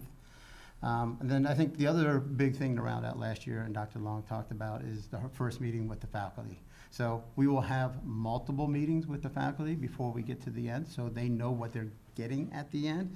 And they're getting a new tool, so we want to make sure they know how to use this tool when they get into this building. Working into January, so there's 3 phases of kind of like design and documentation. Schematic, design development, construction documents. We got through the schematic design package by the end of January and forwarded that to the school district. And immediately after that, we had the athletic and security update, and then we're here tonight. The rest of that information up there is kind of the nuts and bolts of our process. We do meet with the steering committee every 3 weeks. That's different parts of the administration. And then they oversee the other conversations that we have with coordination with other engineers and other departments throughout the school district. So at this point, Andy is going to give us a rundown of the current state of the design of the middle school. Absolutely. Thank you, Chris. Okay, we're going to move on here to the next slide. We'll start out with the site plan. We'll work our way into the building. This is the current latest and greatest site plan. We'll zoom in here to the circulation here on the next slide, but I want to draw your attention to just orient yourself right now. On the left-hand side, of course, we have Stauffer Avenue. We have McKinley Street on the plan south there. That's shared with the borough property to the south of your site. And then the I-81 corridor on plan right. And above the fields there is the adjacent business park with residential kind of rounding out the rest of the site itself. All the work that's proposed here is within the red boundary of the site. And what you hopefully see there are the new parking areas, very similar to what those of you who follow the zoning process and what we had discussed last time that we were together in November. That parking and van and bus drop-off are a very similar location to where they were there previously, and that's where your existing Chambersburg area Middle School South building is. And so that new building in blue is proposed to be located between the existing South building and your property line to the right, plan right. That new building there shown in blue, we'll look at that in a moment, with a 3-story classroom wing and 2 and 1-story areas of that building as well. And then along the north side of the site, you should see the 3 athletic fields and track and bleachers there. Now, the base project, as we showed and contemplated this last spring, is the building, the site development, 1 artificial turf field and 2 grass practice fields, as Dr. Long had mentioned in his introduction. We're thinking about this holistically as a design team, as really as an extension of your secondary campus, as we should. But what we're showing you there with the bleachers and the track, and you would have the opportunity to potentially to put some additional artificial turf fields there in those field locations instead of natural grass. Those would all be add alternates to the project. So the budget you see tonight is for that base project, but going through zoning and sharing with the borough, and as we develop the site plan, wanting to plan for the full future build out of the site. Ask questions as. Sure, Yeah. absolutely, sure. I had mentioned this many months ago, but I'm just curious to know. My own take on this was if we could get that field away from 81, it'd be a little bit less noise when you're watching the game. Is that just not feasible, or how did this particular approach emerge? Oh, understood, absolutely. Yep. So there were many different locations and sites for the fields. I didn't go Mr. Bigger through my typical, 13 plans to get to this Sure. one. Yeah. But I've done that in the past. The artificial turf field that's in your project, it is pretty strategic. That end of the building is where your athletic spaces within the building are, as well as your public restrooms. And so it's kind of a juxtaposition of that existing building, an existing I-81, where the building fit logically on the site from a cut and fill standpoint. HRG, as our design partner, has done a really good job of analyzing your site. And with drainage and everything else, that really is the location it wants to go, or at least as the project has developed. Is turf impervious or pervious in your? Oh, that's a good question. Calculation? What's that calculation? There are stormwater provisions that come along with the artificial turf fields. But Go ahead. It's impervious. It's impervious. It is Okay. impervious. That's a big problem, Yeah. Yeah. or a big key. Absolutely. And thankfully, with the partnership that you have as a district with the borough, those other impervious areas, such as that parking count that Chris had mentioned, we got the variance. That's what you see here. So don't disagree with that with ID1 necessarily with the track, or with the field, but just know it's kind of thinking about, we have the public restrooms for that field located at that end of the building, and works pretty efficiently for you as a district. That makes sense. Thanks. Sure. All right, zooming in then, we won't spend too much time on this, because again, this is really what was discussed with the borough. I think I want to draw your attention first to Stauffer Avenue and McKinley Street. The 4 driveways that you see there are your existing driveways for this site. That was very important to the borough. It's also important to you as a district. And frankly, it's important to get folks on and off of the site at pickup and arrival. Pickup and departure. The driveways there, looking at McKinley, the driveway immediately across from the entrance to the park. That's where your parents will be arriving on site, entering the site. You'll see the kind of loop road, leveraging some of those additional grass parking spaces that the borough does allow, similar to what you did with the high school. That driveway there allows you that queuing area on site for the pickup lines at the end of the school day, for the parents that do choose to drive their students to and from school. We have the large parking lot there for events, but also for faculty and staff. You'll see those red and blue cars exiting the site, either in what will likely be a right turn lane only onto Stauffer Avenue, or onto the driveway there at the near the intersection of McKinley Street and Stauffer there, planned south. Moving up Stauffer Avenue then, you see the 4th driveway. That shows orange vans and yellow buses. That is your bus and van arrival and departure point for the site, keeping those separate from that parent circulation. Those vans come in and they fill in that loop in the center of the site plan. We have a number of special education and specialized programs within this building where students will utilize those sorts of transportation vehicles, and so getting them up to the front door is very important to your administration as well as us as designers. That parking area serves as visitor parking throughout the day then. And then last but not least, the bus drop-off loop on the planned north side of the site, dropping you off there at that event entrance and the athletic entrance of the building. So 3 entries to get into the building itself there shown in blue, but that kind of rounds out the site plan with then a loop service road that does encircle the entire building. Not only would we want to provide that as designers and for yourselves as a district, but also your borough emergency services were very keyed in with that access as well. As that loop road comes around, you'll also see a small driveway coming in there planned south to the technology education areas of the building. Certainly with those functions within those spaces, they need some exterior access as well. For the next plans here, we're gonna kind of rotate the building counterclockwise 90 degrees. So just want to orient yourselves as we move on to the building plan itself. So these are the current floor plans, a 3-story building. And we'll look at each floor individually, briefly, and then Chris will get back to the metrics and the dollars associated with the project. This plan is different than what you saw. It has developed greatly since November. We still have the same types and numbers and quantities of spaces within the plan, but the things such as the performing arts spaces are moved up front, the athletic spaces in the back there with the orange located adjacent to the track, as I said, but that 3-story classroom wing kind of being that common footprint throughout the floor 1, floor 2, and floor 3.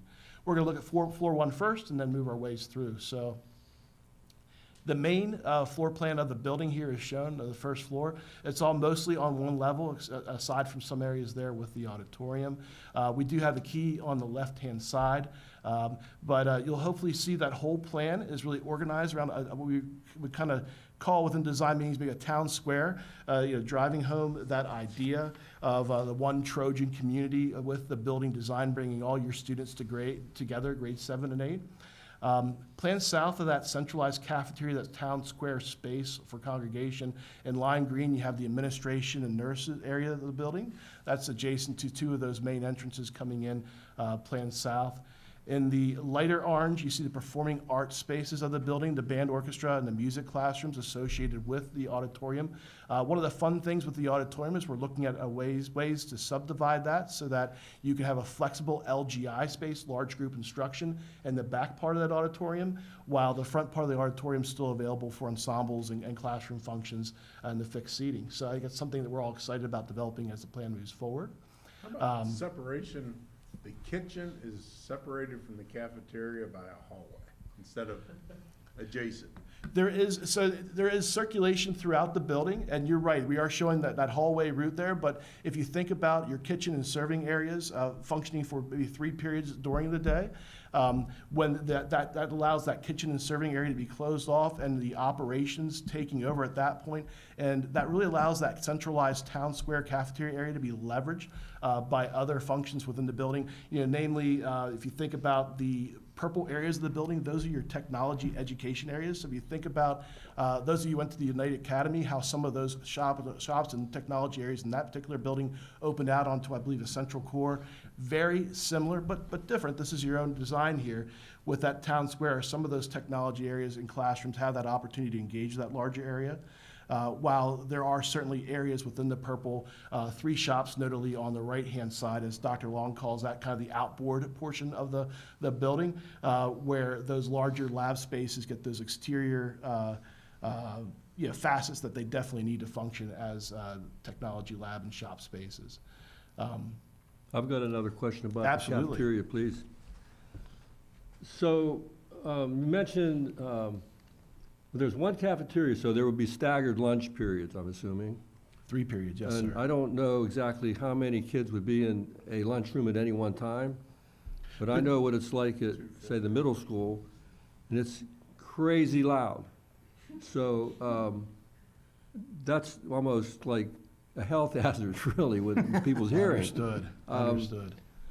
So how do you mitigate the sound? And like, if you probably have 500 kids in there at any one time, I mean, that's gonna be a lot of noise and just wall covering, or how does that work?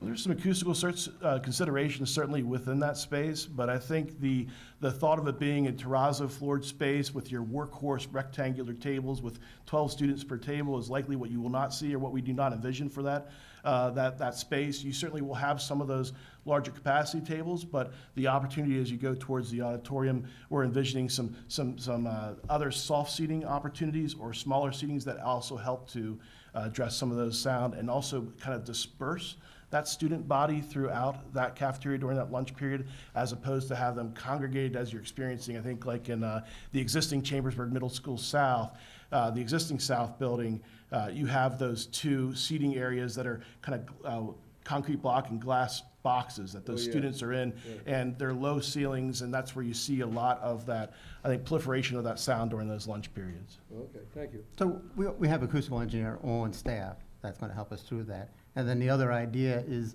the three-story classroom wing to the right is going to be separated by doors so there's a complete separation from the educational piece, from the public piece, and the noise that comes along with it. Thanks, Mike, for not asking us to keep the middle school kids quiet. That has been part of the design conversations, that we definitely understand the age group that we're working with. Absolutely. As you look at the plan, then this is kind of diagram that kind of lays out so we can get into those academic areas. You think about the similar that we saw last time, the left-hand side of that plan, and really your public, your spaces that are supporting your academic functions during the day, but also available for before school and after school functions. It's important for us to draw that delineation, as Chris had just indicated, having those doors available to segment off that three-story academic wing from those public areas of the building to allow you to have different types of after-school activities or weekend activities throughout the year without having folks, walking through your academic corridors. Those public areas are oriented to that parent drop-off and that bus drop-off. And as you see those arrows kind of work their way to plan left, you see the darker orange areas.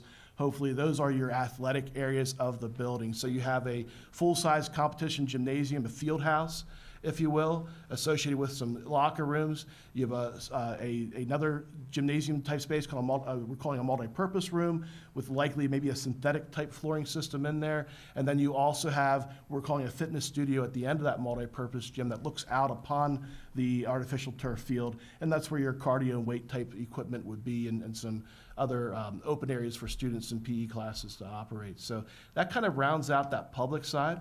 On the academic side, we do have a three-story wing. The heart of that wing on each floor is a STEM component: science, technology, of course, engineering, and math. Your purple areas on the first floor being your technology education components of the plan.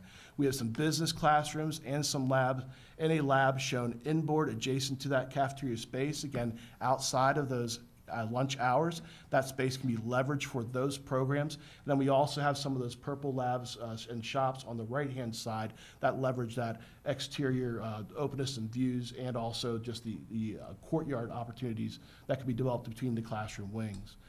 Upstairs, we'll see some science labs above these technology education spaces. To Plan South and Plan North, we see the grade bubbles. We think about this building giving the operational flexibility to mix grades up, but also, as we're showing it here, having kind of one grade per side. On the lower level, you see the three purple circles. Those are three groupings of grade level classrooms there. So 3 teams on the first floor. And as we go up to the second and third floor, we see 2 purple circles there, 2 teams per grade. So that's your 7 teams total within this building, facilitating that student enrolled, the capacity between the 1,400 and 1,700 students within this building. On the second floor, we see those dark green areas. Those are your science labs, again, above those technology education spaces on the first floor. And the plan left of those, we do have a 2-story atrium space that looks down into that cafeteria area. Ringed around that then, as you go plan left, we have counseling above your administration down below. Dynamic learning commons that again has that opportunity to leverage those spaces with some other technology and art education spaces there to plan north. Last but not least, we have the third floor of the building, again with the science in the middle, and then another 2 sets on either side of your teen classrooms. The kind of steel blue areas of the plan are your special education learning support classrooms within the building, some earmarked for specialized programs, some for generalized learning support for your students throughout the different grade levels. And those are all tied together with that science corridor again in the middle. I guess before we move on to the next slide here, which does get into the values and figures associated with the plan, are there any further questions about the floor plan?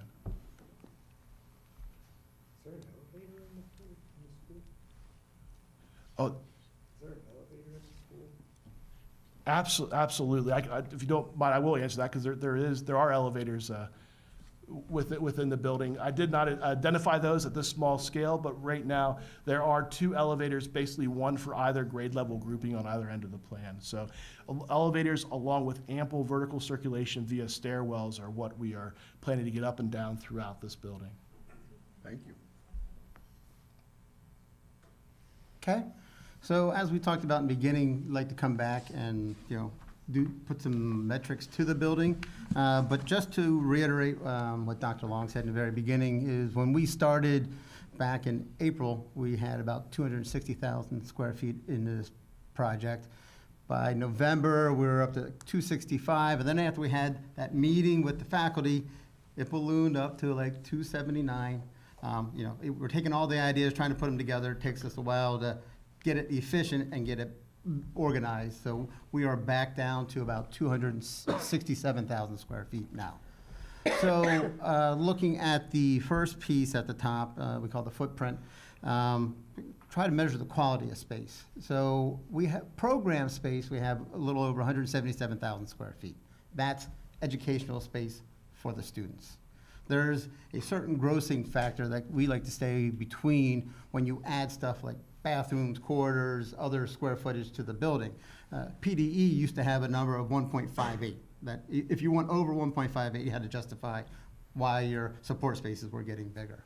So we try to keep it between 1.45 and 1.60, and this building right now is measuring about 1.5, so it's really where we like to be. So quality of space. We have 267,000 square feet, but we have a good amount of it going directly towards the education. So we don't have excess hallways, other things like that. For the next component down, the program, again, is grades 7th through 8th. We have 17 per grade, and our capacity. So we talked about the square footage going up and adjusting square footage and program. We are still at the ballpark that we wanted to be with the capacity, the 1445 to 1720. And that is really going from 25 students in a classroom up to 30 students in a classroom. So we have a metric that we use for secondary buildings, middle schools, that we try to get between 160 and 180 square feet per student at that level. And on the low side, we're a little high at 184, but as this building grows to the full capacity, we're on the lower side of 156 square feet. So we straddle that metric that we are trying to hit. So both with the quality and the efficiency of the building, we're where we want to be, and we think it's developing nicely along those lines. The last piece with the metric, we're talking about the budget. We have construction costs, and then we have total project costs. Right now, what you are seeing is we are probably up about $3 million from what we showed you in November, and we had a site cost component that we put together, a cost estimate, and we just had a cost estimate come back from a site contractor, and they were up about $3 million. So that's the increase in the overall cost at this point. So any questions about any of the metrics or where we are with the size of the building and the budget? Board members, questions, comments, thoughts? We do have a couple more slides on schedule. Sorry.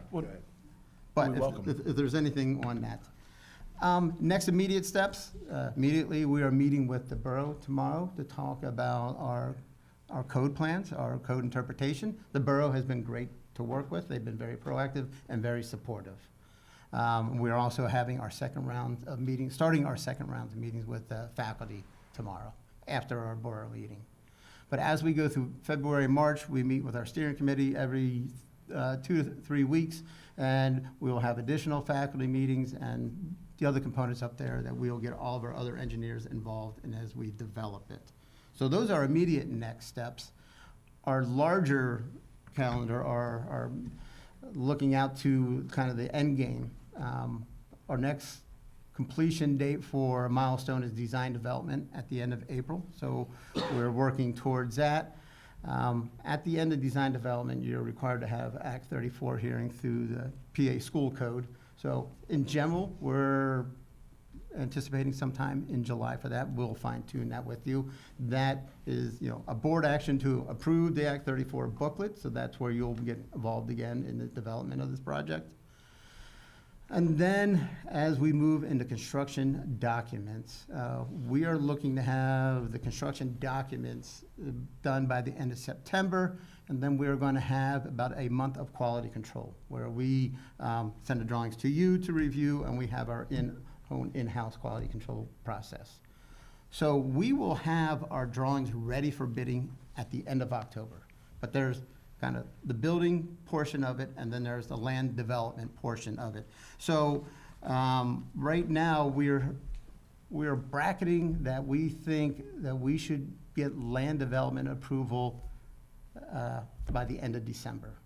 There's a chance that we can get as early as beginning of November, so we want to have our drawings ready, but there's a chance it could push into February. We, across the road from I-81 is the Falling Springs Creek. So that is a high-quality creek. So with our NPD EDS permit, erosion and sediment control and stormwater, we have to go through not just the county, there's a DEP process in that. So we're never sure about how that process is going to be, so that's why we give that bracket. We want to be ready beginning November if it goes quickly, but it may take longer than that. We'll just have to see as we go.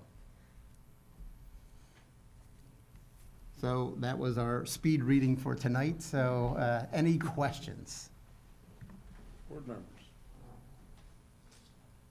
Additional questions?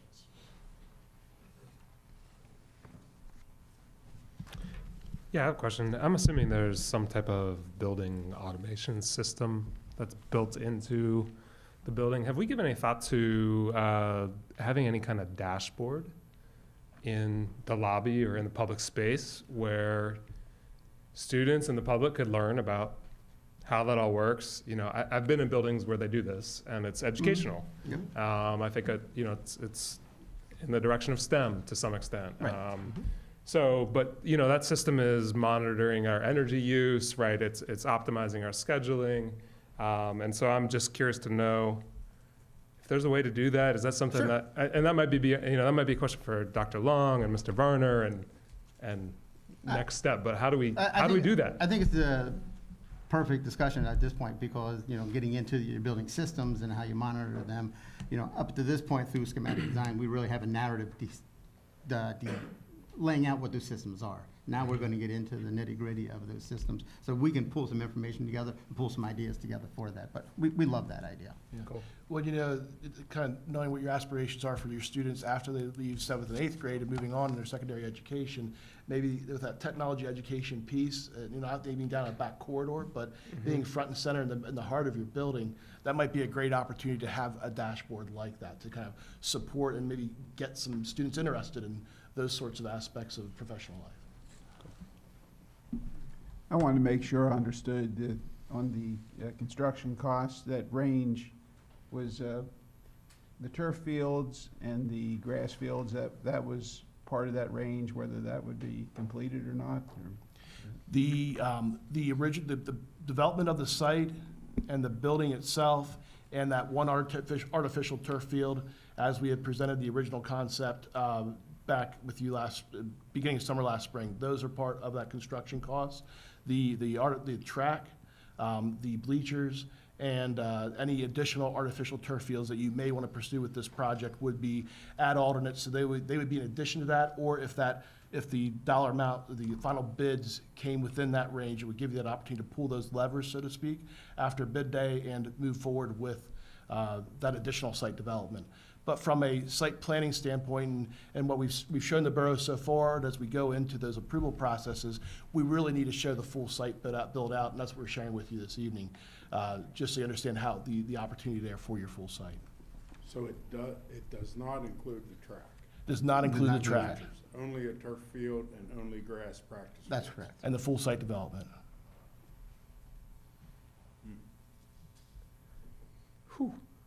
Yeah.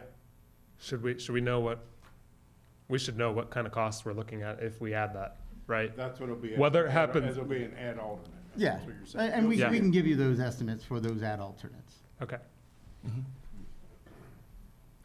One question I have, we have a lot of lovely mature trees on the property, and I know some of them are gonna have to come down. Hopefully the ones in the perimeter can stay, as many as possible. I'm curious to know, the next iterations of the drawings, will you have potential trees on? I, of course, appreciate trees just as the value they bring, but I also know they have a lot of value in terms of saving on heating and cooling, keeping the bills down, that type of thing, so. No, absolutely. That's one thing from almost day one as we started to look at the site and where your building could go on the site in relationship with the existing. Your administrators and the design team as well, we shared that goal of maintaining as much as possible of that existing tree line, specifically along the I-81 corridor as well as McKinley. And by and large, the way the grading is working out now, yes, almost all those trees are showing that they're remaining. As we work out the final grade, we might have to, get a little bit into that fringe, but that is a shared goal, is what I'm trying to say. Cool. Because you have a lot of great mature trees there, so let's keep them. Yeah, and then I'm assuming new. I don't Absolutely. see new on the drawings yet, Right. but that's coming, is that? Yeah, It we'll bring will that be. back. Yeah, HRG will be developing a landscaping plan commensurate with your zoning regulations here within the borough. Cool.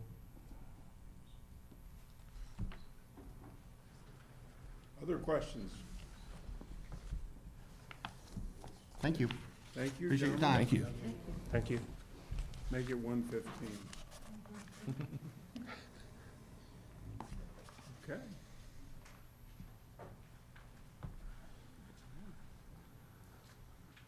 Now we get to talk about two buildings. Very exciting.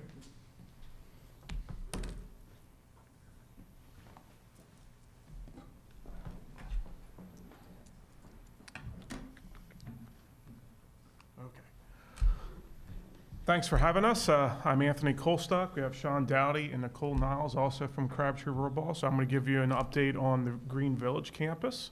A lot of our presentation is going to be very redundant from what you just heard from RLPS. We have a couple different metrics on how we measure some things, but set up very similar. The project, last time that we saw you at the end of November, we were wrapping up schematic design. Now we're moving into the design development phase, and this is really the phase where I identifying what the scope of work is. So what we were going to do with our presentation is share with you an update on the campus plan, and then the intermediate school separate, and then Green Village Elementary School.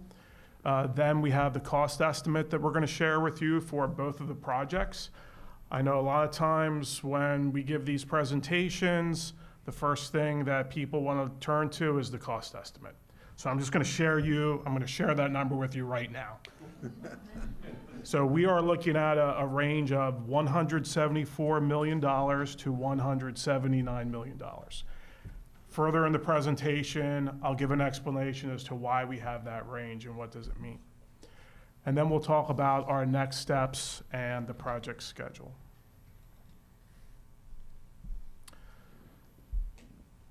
So as we move into this design development phase, if you recall, the schematic design, a big portion of that is identifying your educational program. But we also realize that this project is budget driven. The educational program, the biggest impact is it just means more square footage, which also then turns into larger costs. So what we did with the administration is we start to look at what are the wants and the needs of the district, of these projects.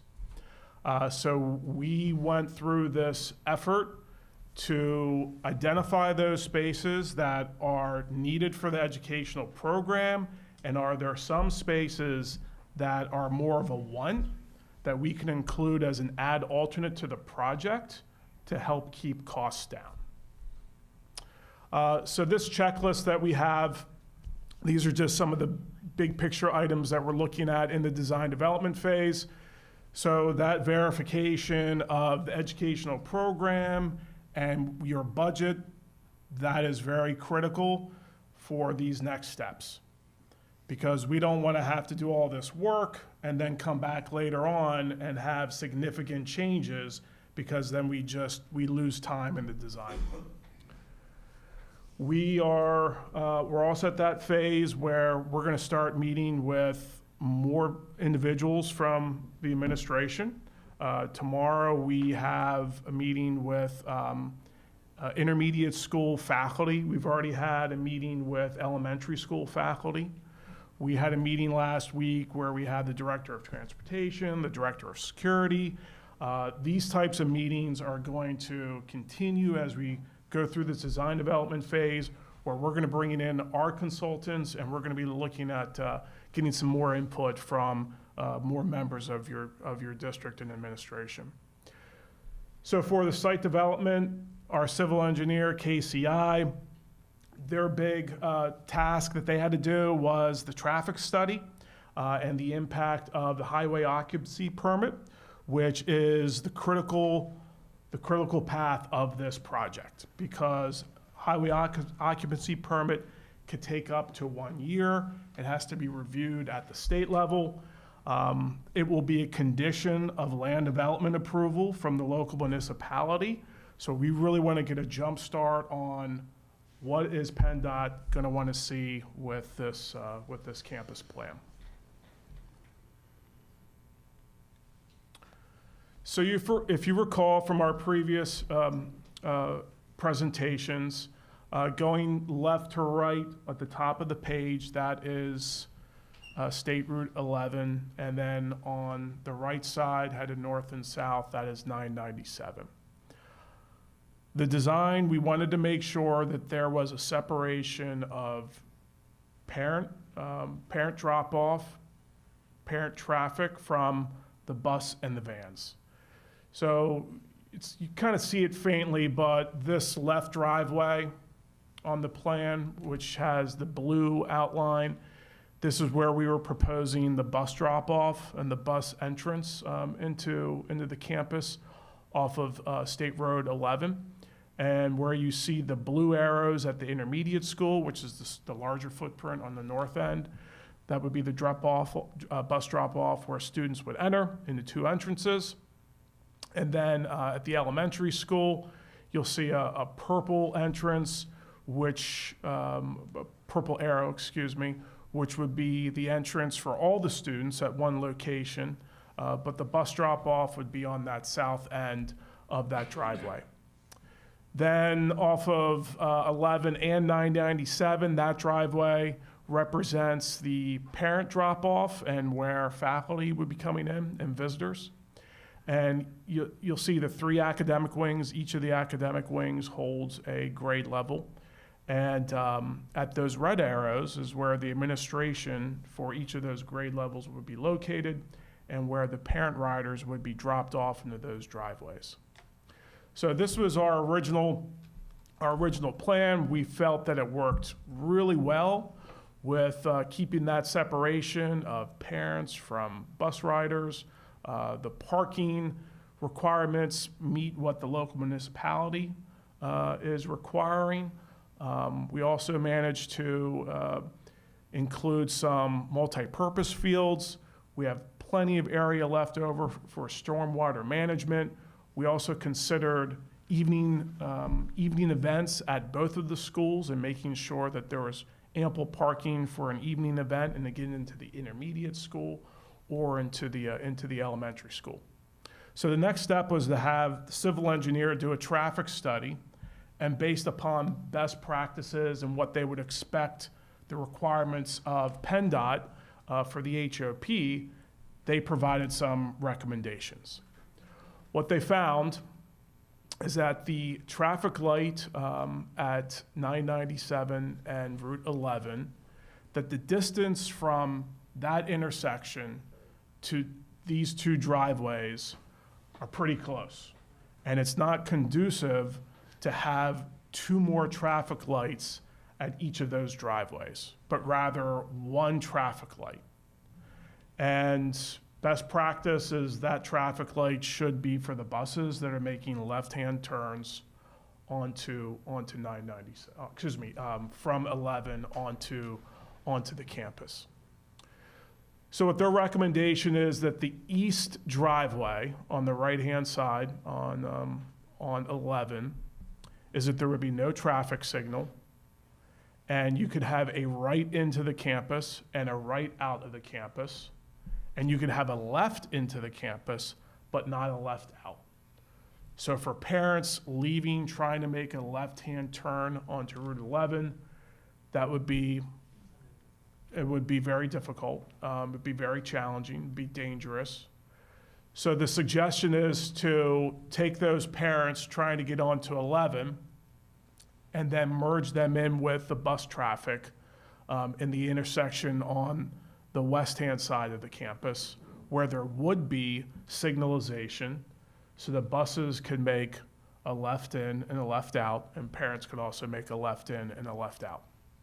So you'll see that slight adjustment of that roadway, and this is so that to allow for ample queuing at that traffic light at dismissal, which is when you're going to have most of the traffic on the site, and then also a roundabout as a way to get the traffic through there without having the stop sign and just to keep traffic going. Then the other suggestion that the traffic engineer had as well, with the amount of traffic that would be coming to the site on 997 and the driveway into the campus, also introducing a roundabout so you would not have to introduce a left-hand turning lane on 997 into the campus. And we feel that this is a pretty good design, that it's just going to slow traffic down. This is directly across the road from a driveway of the farm. There are some houses that are residential houses that are to the north and to the south, but feel that this is really going to help manage the traffic through the site with this roundabout design. Any questions on this before I move on to the schools? I just have a question. There is going to be out there on Route 11 a facility going on, as I understand it, that's going to be a warehouse type, so you're greatly increasing the truck traffic here in the not too distant future. Sure. So how does that affect what this traffic study has done? Is that going to clog things up? Is the roundabout going to be sufficient to account for that additional truck traffic? Just looking out into the future, knowing that that's coming in the next year or two. Sure. That was actually mentioned at our meeting with the traffic engineer. There were a couple other intersections that PennDOT had kind of highlighted with the traffic engineer. However, they were in the opposite direction. But with his discussions that he was going to have with their plan reviewers, that was going to be something of note. And it's quite possible that they already know that this project is in the books, and that could also have an impact. But one of the things we want to try to avoid with your project is off-site improvements that aren't directly on your campus. How far along is the HOP on the warehouse site? Any idea?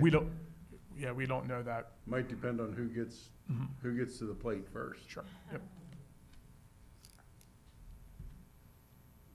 Any other questions on the campus, on the site plan?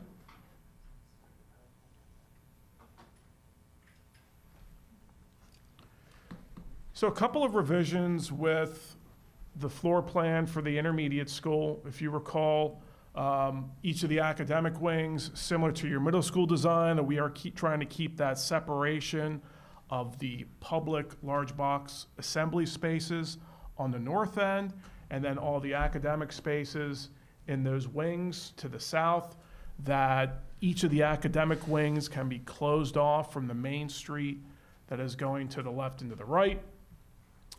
We are currently at 350,000 square feet.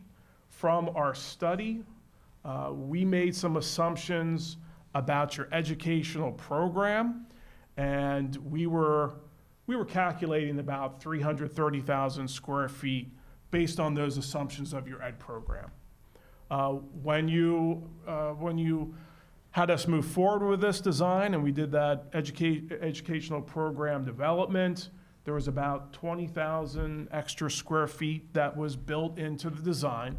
Those areas are a variety of classrooms from special education, art, music, STEAM, and auxiliary gyms. So that's where that difference is. And that's why you'll see a difference from the cost estimate from the study from what we're going to show you today. Because this is the dollars is a direct reflection of the size of the building. What we are proposing for ad alternates, when we did this review of what are the needs and what are the wants, there's 3 alternates that we are proposing. The first one is 6 classrooms between 4th and 5th grade, and this is approximately 10,000 square feet. A second auxiliary gym, and then also the walk-in health clinic. On the plan, we have included the auxiliary gym and the health clinic, which you can see is in the top left-hand corner, just one of the auxiliary gyms. And we feel that this is a good delineation for a contractor, that we can say, how much does it cost to build this without the auxiliary gym and without the walk-in clinic? They will provide that price. We'll then ask for the ad alternate price to do the auxiliary gym. And then we'll also ask for a price to do the auxiliary gym and the walk-in clinic.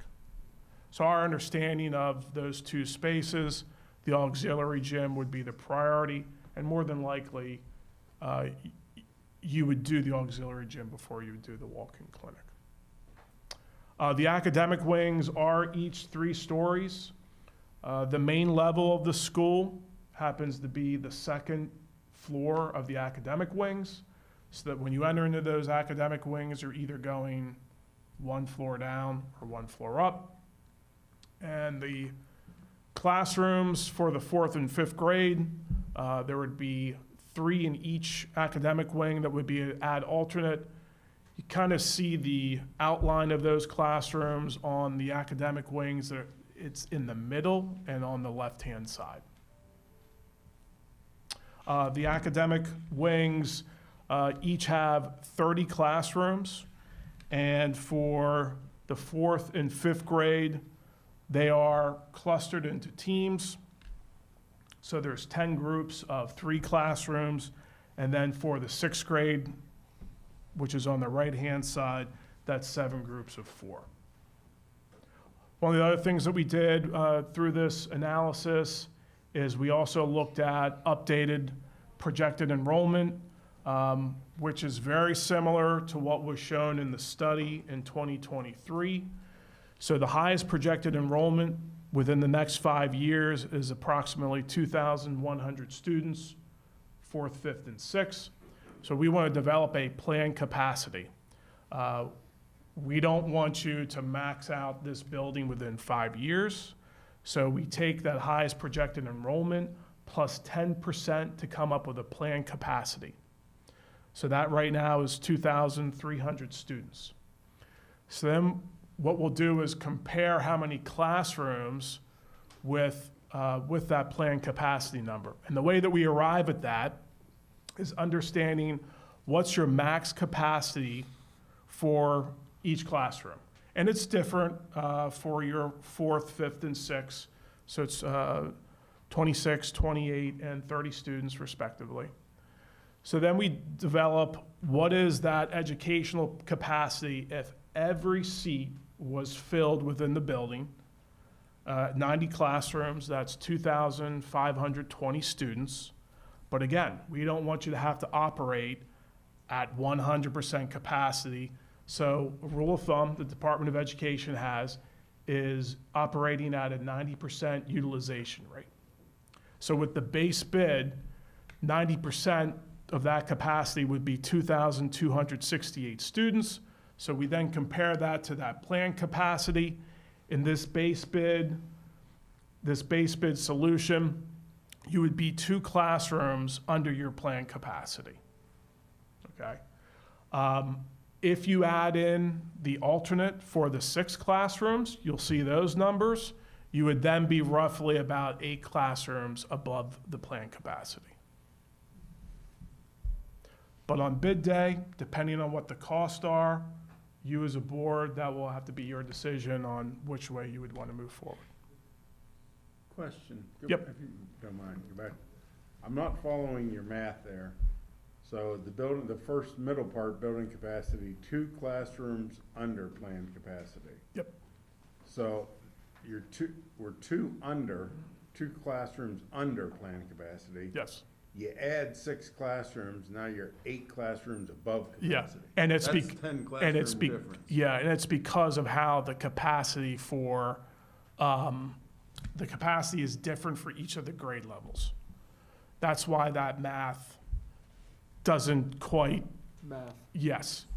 Yeah. But it's a So what we're doing, But yeah. a and classroom is a classroom Right. regardless of the size. So what we have to do is, what I did with that is it was just an average of the capacity. And that's why, like you said, it's not quite mathing, but does that answer your question, or? Kinda. And Keep going. with the additional classrooms, with the additional 6 classrooms, what that means is with the room that you would have to grow, you have 2 options. The one would be that you have enough faculty to occupy every classroom, but then you would operate at smaller classroom sizes. Or you fill each of the classrooms to capacity with your enrollment that you have for that year, and you could potentially have some classrooms that would be empty, that you could grow into, that you could use as a bubble when you have that grade that comes through that may have a little bit larger enrollment than the other 2 grades. When we're talking classroom, and I know it's gonna be a presentation later, so when we talk about synergies with closing 3 elementary schools, you know, so do you plan for 96 classroom teachers or 90 classroom teachers in the new building? Mr. Woodman or Mr. Beggar? Good. Melissa, Kurt, you want to go just talk about those in general? Well, we're looking at the efficiencies right now. We just had a meeting last week where we were looking at those efficiencies in, 4th grade, 5th grade. Not as many efficiencies in 6th, 7th, and 8th right now because they're 2 buildings and they're pretty much, set.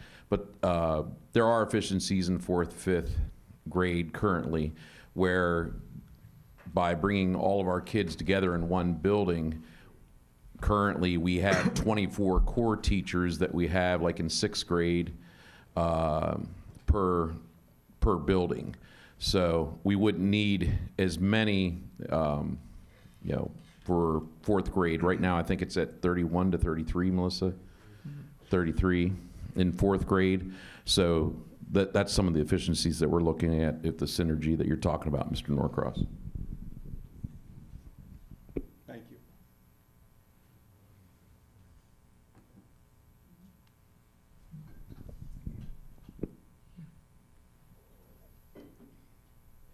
Should I be pointing this at a certain You direction? need a manual advance on the slides.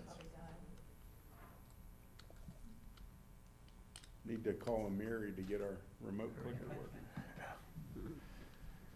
So the update for the K3 building, we're about 97,000 square feet. This building has grown a little bit in size from the educational program from the study. However, the cost estimate has not. We feel that for this design, the study did capture what we feel a cost estimate, a good cost estimate for bidding this project in late 2026, early 2027. So the plan, similar building organization with the intermediate school, that when you walk into the main entrance, that main street, you have all of your big box assembly spaces, media center, cafeteria, multi-purpose room. You also have your specials of your art and your music. And then your academic wings can be shut down for evening events. And on the first academic wing, we're looking at putting on the first floor, kindergarten wing, and then potentially the first grade in the back, the second wing, and then second and third grade on the second floor of each of those academic wings. And you'll see the classrooms are color-coded. One thing to point out, the general classrooms are blue, special education classrooms are green. Similar color legend on the intermediate school if you want to go back and look at those floor plans. But this is sized for 500 students. And this project, we have already had meetings with faculty. We're going to be looking at having a second round of meeting with faculty, hopefully later on in the spring, if not early fall of the next school year. Any questions on this design? And if I could have, if we could move to the next two slides. This one right here, okay. So before we presented the cost estimate, I just wanted to show you an outline of all of the items that we're trying to capture within the total project estimate. So we have three different categories. The first one is the construction cost. This is your bricks and mortar. This is the cost that you would see on bid day. The second item is your construction-related soft costs. So these are other costs to get the building built. There's a construction contingency that we want to set aside in your budget for unforeseen conditions and change orders. We have multiple agency reviews and approvals that we have to get through. During construction, there will need to be some testing and inspection. And with the size of your projects, we're also understanding that there's a potential to also have a construction manager to be the district representative from day to day on site for all three of your projects. So we also want to try to capture those costs as well.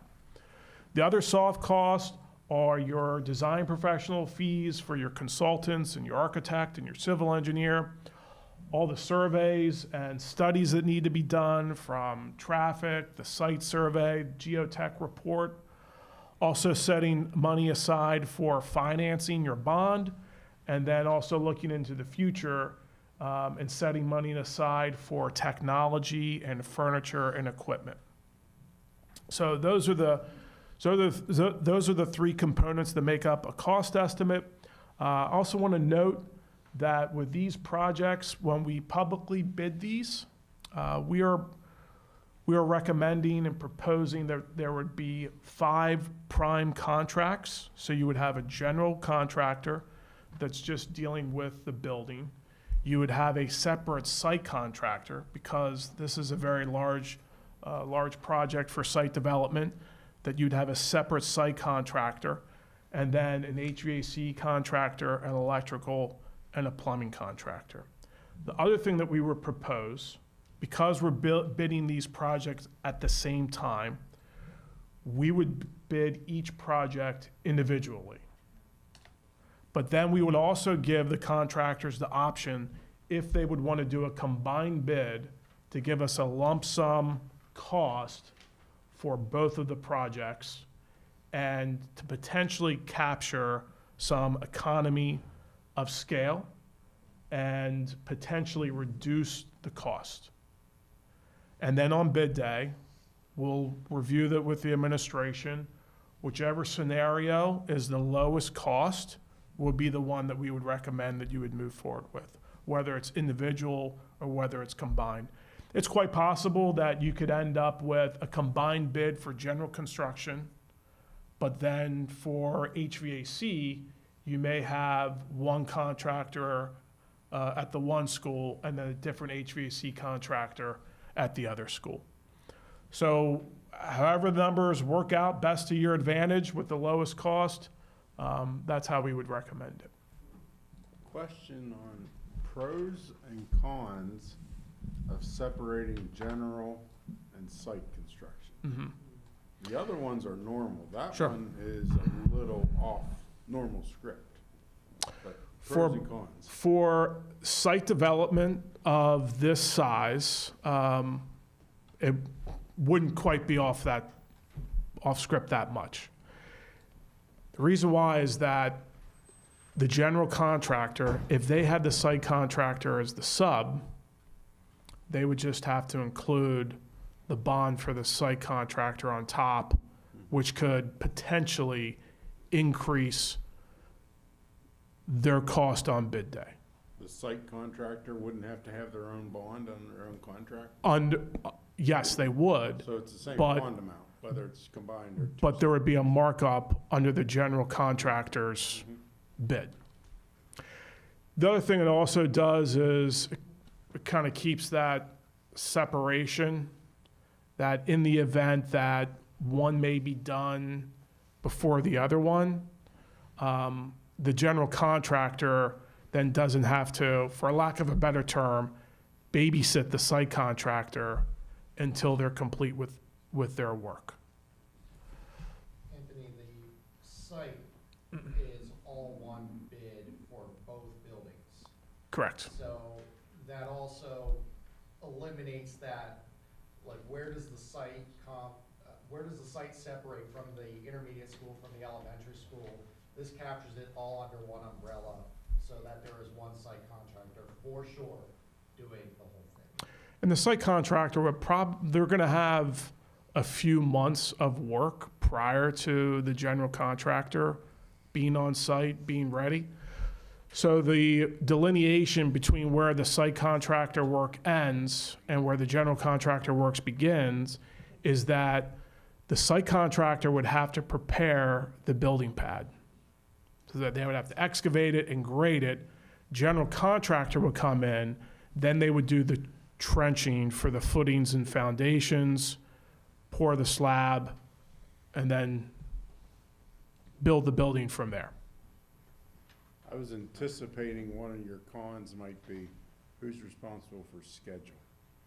I can see that being when the general contractor has the site in their package, they are in control and therefore they are responsible for schedule. General contractor. Does this maybe Sure. make it more important role for the construction manager because you have another instrument in your orchestra that the construction manager has to manage instead of the general Sure. contractor? Yeah, what we would propose is a milestone date for the general contractor to have the building pad ready for the general contractor, but the general contractor would be the lead for the schedule with the building.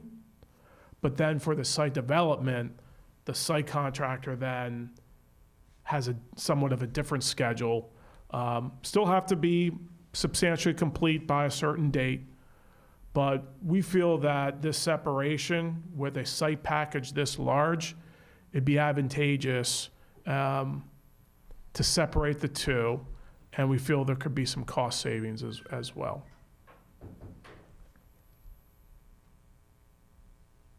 Next slide.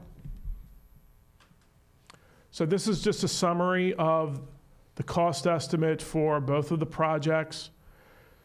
So on the top is the intermediate school. So you'll see the new building construction cost. This is including the bricks and mortar for the general, mechanical, electrical, and plumbing. The base bid amount is approximately $102 million. Then when we add in those alternates for the 6 classrooms, the auxiliary gym, the walk-in clinic. That brings that cost to roughly $107 million. Then for site construction, we're looking at approximately $12 million. You'll also see on the elementary school below, we're carrying about a $2 million cost there as well. When we work through the design, we understand what the PennDOT requirements are going to be, understanding what the land development requirements are going to be, have a better hold on the cost. We'll adjust these, as Sean pointed out. The site development is going to be for the entire campus. It's going to be for this entire site. We'll then break out those site development costs in their own category. The next line item, this $114 to $119 million for the intermediate school. This is what you would see on bid day. And then the 2 line items below that, that's the construction-related soft costs and the project-related soft costs. And you'll see the subtotal for those. So the intermediate school is approximately $137 million to $141 million. Then with Green Village, set up the same way with the structure costs, site development, and then the soft costs, which is totaling roughly $37 million. And when you combine those two with just the base bid, $174 million, and then with the alternate of the additional square footage at the intermediate school, that is the $179 million. With the original educational program that we had put together, that 300,000 square feet, the 4-6 intermediate school cost estimate that we had during the study was between $123 and $128 million. So that additional square footage is what the increase in the construction cost from the study to the project. If we can go to the next slide. Next one after that. Yep. So this is just some of the next steps that we have. As I mentioned, just bringing in more of our consultants, talking to more of your administration, and then continuing with the HOP and land development submissions. And then next slide, this is just looking at big picture schedule that we want to continue with these faculty meetings this winter and spring, and then finalize design development over the summer. And then we would move into construction documents in the fall. As RLPS pointed out, we'll have to have the Act 34 hearing. We'll have to have 2 Act 34 hearings, one for each project. We would suggest that you do both of them in the same night. And we would also suggest that you wait until the school year starts. You'll get more attendance if you wait until the school year starts rather than doing it over the summer. And then depending on the municipal and the state approval, we would then look to release the project for bidding at the end of 2026, early 2027, so that we could start construction in early spring of 2027. Then the next slide, this is just to show your involvement with the project. Dr. Long has asked us to come back in May to give you another update to start showing some of the renderings of the exterior and the interior spaces and some of the design concepts. It's going to show the material and some color schemes. As RLPS pointed out, for the Act 34 hearing, you will have to adopt a resolution of a maximum building construction cost and a total project cost for each of the projects.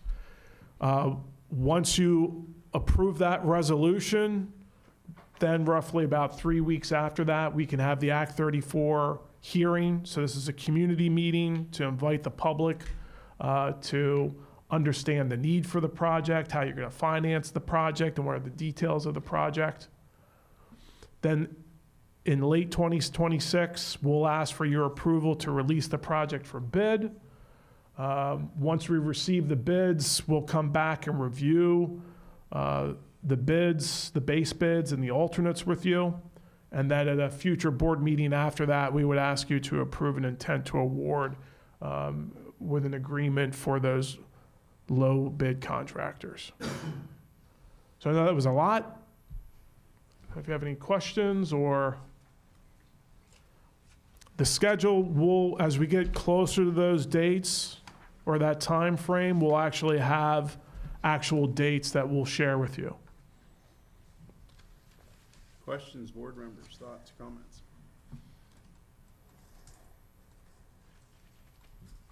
I don't know if they're tired or they just all have sticker shock. Probably both. I'll say the same thing I said to the last architects, a dashboard before the building automation. Okay, cool. I have one quick question. Attended a meeting a few weeks ago, and there was a major HVAC improvement project going on, and they hired a contractor that would guarantee energy savings. And if there were any excessive energy costs, the company that built that stuff would eat it.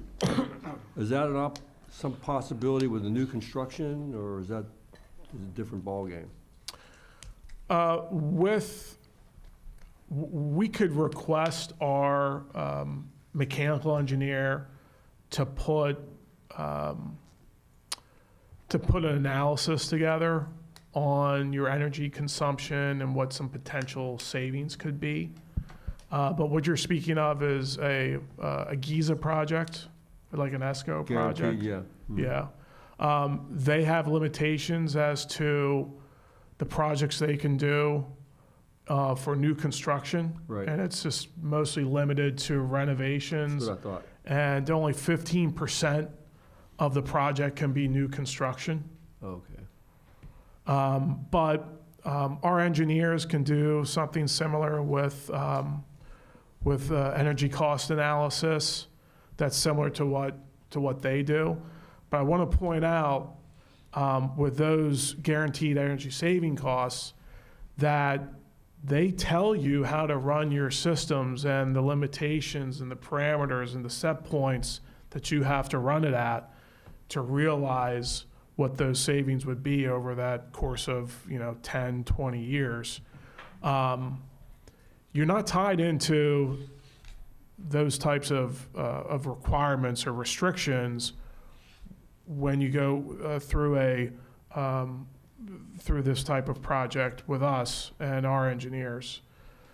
So we can definitely talk to them and have Matt talk to them about a energy cost analysis. Yeah, it's a little bit of a different procurement method. I thought it was kind of apples and oranges, but wasn't Yes, sure. Thank you. You're exactly right. Yep. I'm assuming there are ways to, your building automation system, if you're monitoring that, you're optimizing that in time, right? Yes. Yep. Yeah. Other questions? Okay. I have one, and then you'll hear the rest of this under new business. This might be for the administration as much as the architect, even though RPOS is gone now. How close do we coordinate bidding schedules? I've told Chris a long time ago, I felt your HOP is gonna drive this schedule, and it is, which is out of a lot of people's control. I have a thought on that, Chris will share privately. But, so how close do we coordinate bidding schedules if one's ready to go to bid due to regulatory approvals 5 months before another one is? That might be more of a Chris question. Yeah, I think our goal was 6 to 8 weeks between bids as we developed. That was our goal. And you can see if you look at their timelines, they were looking November, depending. Certainly, DEP, though, was a variable that recently came to play at the middle school. And so our goal was 6 to 8 weeks. And I think with projects of this size and scope, that is a lot of work for contractors bidding on it to put proposals together, and even more strain on the subcontractors. I'm more worried about that bid separation widening, and then the board making an award decision. Yeah, so the contractors, they're supposed to hold their, Decisions. they're supposed to hold their bid for 60 days. 2 months. Yeah, that's the 6 to 8 weeks. Yeah. Okay, thank you. Okay, thank you. Thank you. Thank you, Anthony. I'm realizing I should have got a hotel because I have to be here at 8 o'clock tomorrow morning with the faculty. How long did you drive? We have them. 45 Campus. minutes. 45 minutes, come on, man.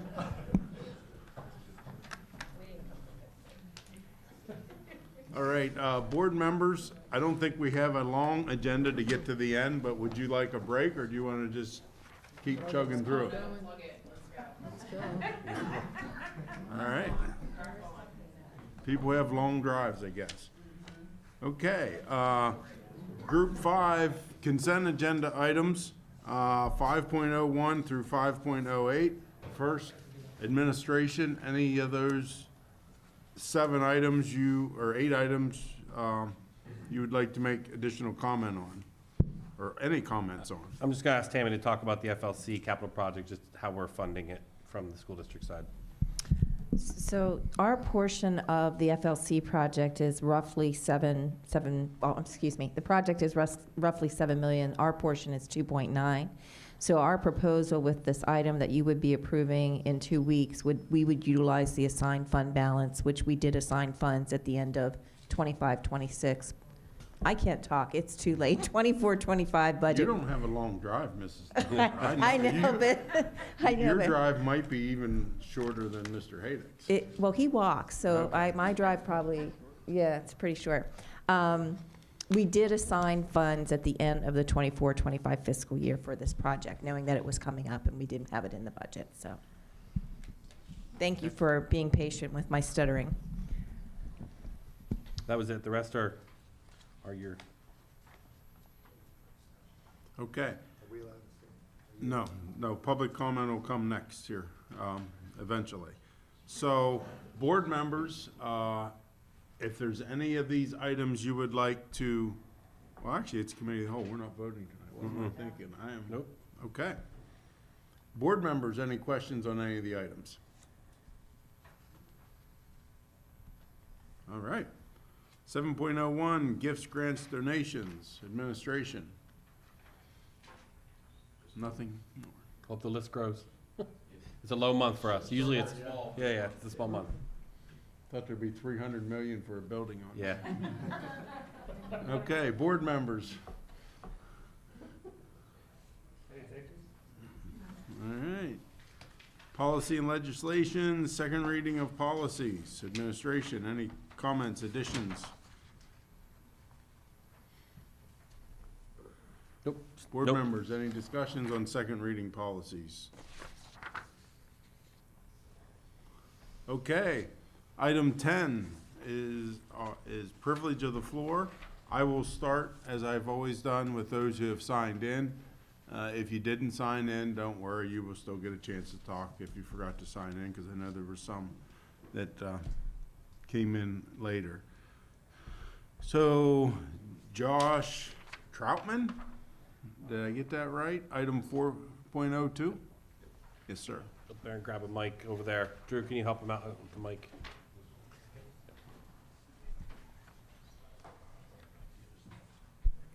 Welcome, welcome anyhow. I'm Josh Troutman. I'm a tech ed teacher at CAMS North, also a parent, also a community member. Here in regards to our new building projects, especially our tech ed programs and especially the woodshop programs. We are, as you can see, building new schools. My concern is that in recent meetings that we've had that the trend is to push away from our wood shops. To me, this is a concern. Without our deliberate action, this building project risks permanently, potentially eliminating wood shops. And I say wood shops as in like kids learning with their hands, doing things with machines, learning the skills that they need potentially as maybe in a career, but more importantly as community members, people who are going to own houses someday, people who are going to have kids and home projects and, you know, go to Lowe's on the weekend and pick something up. My concern is that we are going to get away from this, and that the future, it's going to be really hard to add something back in that we've gotten rid of now, versus planning now and then later saying, how do we change? Our middle school program right now is really, really strong. We have some really good equipment, some really good programs that are serving our students really well. That moving away from that in a new building would be a shame, I think. I also think middle school is a critical point in a student's development. Tech ed, especially at this level, provides a meaningful early exposure for students before they reach high school, where we are expecting them to choose an academy, to choose VOTech, to choose electives, and they will potentially have never had a chance to do any of that stuff at the middle school if we get rid of some of this stuff. So that being said, I strongly urge the Board of Education and the district admin to recognize the lasting impact of what we decide here in these building programs. Planning to intentionally for the woodshop programs, a new building is just not about preserving a program, but about investing in our students, honoring our community's values, and ensuring the future generations are prepared to be successful beyond our classrooms. That's all. Thank you. Thank you, sir. Mrs. Valerie Jordan, item 5.01, please.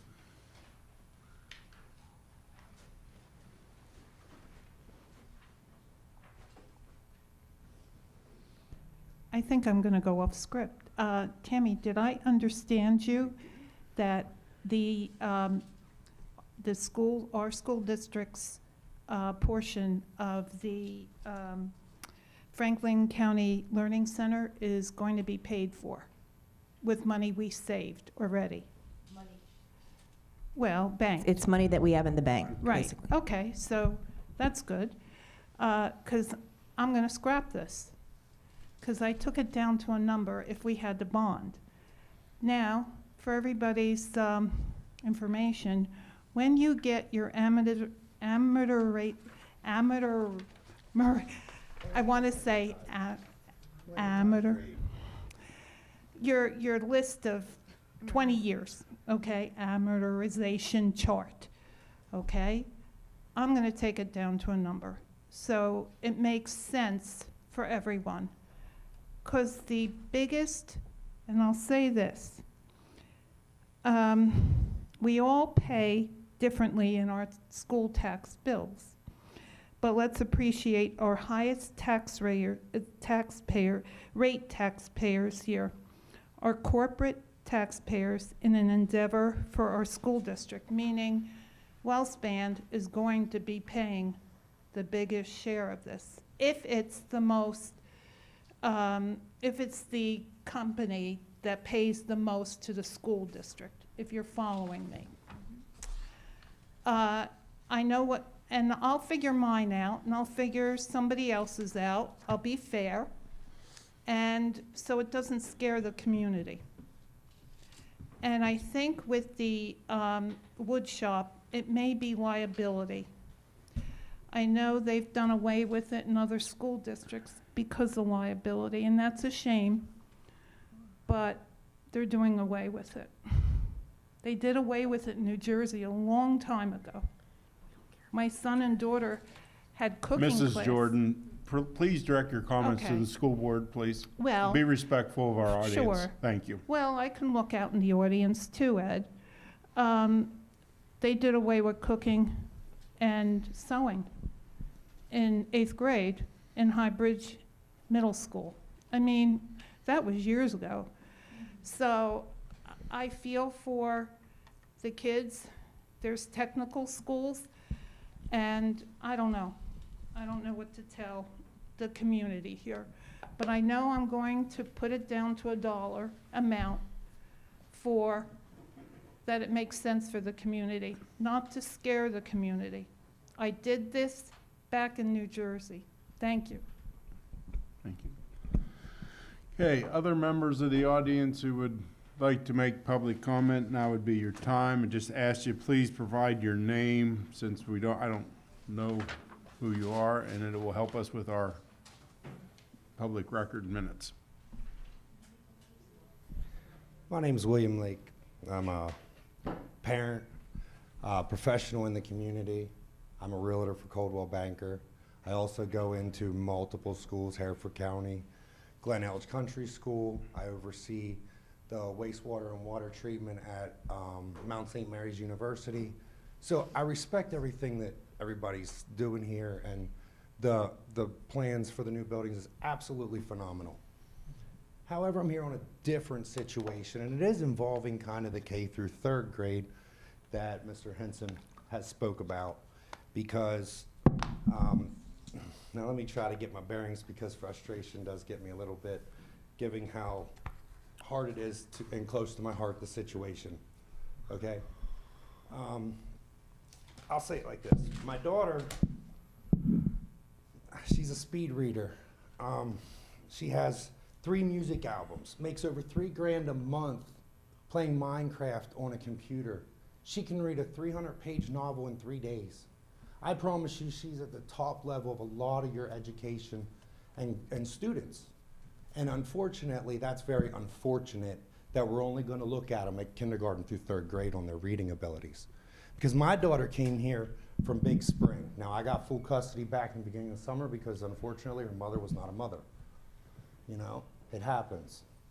So she come in here from Big Spring, and this year in Chambersburg, and in Big Spring, she was to the point where she was self-harming. All but to the point of where I didn't know if I was going to pick her up from her mother, suicidal. It's sad. Now, whenever I have a meeting with this principal and the other gentleman that was sitting down the other end of the table the other week, they tell me that unexcused absences, education really don't matter because it's unexcused. That homework is not expected or even matters in the grading. Now, whenever I went to school, if you were sick, that homework came to your couch. And I appreciate you, ma'am, on the old education. I respect that 100%. And your last name reminds me of a teacher that is near and dear to my heart, Franklin Gogler. Amazing man. Business data processing changed my life. Now I have an associate's in business management and a minor in accounting. Now I didn't like high school, did not like it. I was happy to miss school. But you know why I didn't miss school? Because my books came home with me, and no matter what, my homework still mattered.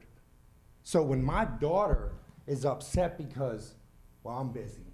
I'm extremely busy. I make the joke with him, I barely have enough time to use the bathroom half the time. You know, I run 3 facilities, 2 employees. I have houses on the market, clients calling me all the time. I don't have time to put in a excused absence within 3 days sometimes. And then my daughter pays for it. And now I have a child who is an exceptional student that wants to go back to Big Spring. I'm gonna give you a little more time. We do have, I know you're new, we do have a 3-minute limit. Apologize, You're I'm gonna new. make it real I'm quick. gonna give you a little more time, just I quickly thank wrap you. it up, I'll please. try to Thank make it real quick. This is my first time in here. Thank you Yep, for everybody's understood. patience. So my daughter wants to go back to Big Spring because of your lack of education. No offense, but you're letting your students down. His excuse was, well, if a student's if homework doesn't matter, why would they? If they can get the homework at home and it matters, why come to school?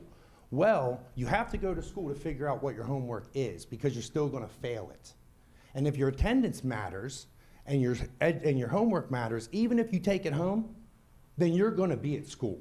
Because just like me, whenever I was in school and I didn't like school, if I still had to take it home, I pushed myself to be in school because no matter what, I had to get it done.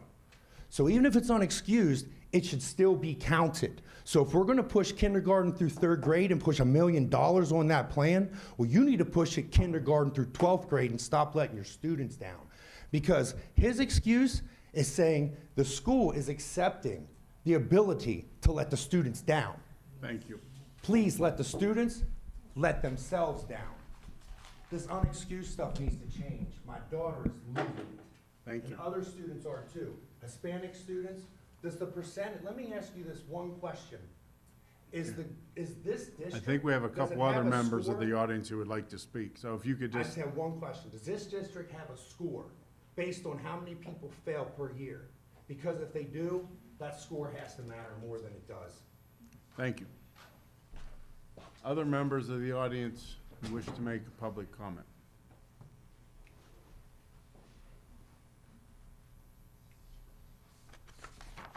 Okay. Hearing none, item 11 for information, enrollment summary, curriculum map, and disposal of books, equipments, and supplies. Pretty normal fare. Questions or comments, board members, on any of those information items? Item 12, new business discussion only. This is the open forum, open mic for board members, questions, thoughts, discussions for future discussions, if you will. Any thoughts or comments? I just, Ms. Harper. as we're sitting here tonight and it's 9:49, I'm wondering if there's any way to move the privilege of the floor during the committee of the whole up further so that people don't have to wait. I'm just curious because I know a lot of other school boards do it a lot sooner. I know in our second meeting that it's moved up sooner. But it's a long time to wait when we have major presentations like that, if people just want to come in and say their piece. And then, not that we don't encourage them to stay, but are we being as respectful of their time as we can as well, especially when they can comment on non-agenda items? So maybe that's not something that can be done, maybe it is, but if there is an appetite for that, I would like to just see if that's something other members would like to do, because I encourage public participation, and I appreciate people that stayed the entire time for those presentations to make their comments. But I also know that we are here, we got elected to be here for this period of time, and other people have not chosen to do that. And so can we be cognizant of that and maybe make an adjustment, since we do have it earlier at the second meeting? What if we did right after the presentations? I think the presentations are excellent. It's great when members of the public hear them, but the rest of it, to me, is not necessarily, I'm just. Yeah, and for this point, like tonight, maybe before, and not that you Okay. don't want to encourage them, but those were two very, very long presentations to sit through if you were commenting about something that wasn't related to those things. And if there's not an appetite, that's fine. That's just where I was at today with the comments that we had and the people that stayed here to comment on things that weren't necessarily related to all of the things we were talking about. So that's just me. Well, I appreciate you, Ms. Harbaugh, because I would love to Mr. say Haydock, something I think you have a comment, I think? Yeah, I'm just going to say, I have an appetite for what Stephanie just suggested, because I think it's appropriate that people come here in their busy lives and want to say something that's unrelated, and maybe they already know this stuff that follows in presentation. Maybe they don't care. But they're here on their time, and I like the idea of being respectful for what they're giving up to be here as well. Other thoughts or I would comments? have loved to been able to respond Any after thoughts or Mr. Nelson was comments? done. So, but I so, didn't get the so we're gonna chance. stay with the board It was right just a now. thought. I Understood. appreciate what she said. I don't know, my personal thought and comment is I still have to process it a lot, but my initial thought is, my guess is, and Chris might even be ready to say this, and I don't know, but maybe because of where it is on the committee of the whole agenda versus a regular meeting, is the committee of the whole agenda is here for discussion. Right. Okay? It's board discussion, but it's also public awareness, transparency, if you will, use a buzzword, you know, if you wanna, you know, we don't tell the public enough and we don't go on talk shows and everything else. So it's transparency, it's a comment, it's for the public as well, whereas in our second meeting, we're just here to vote and not as much discussion. So I don't know where that, maybe that's some of the initial thought.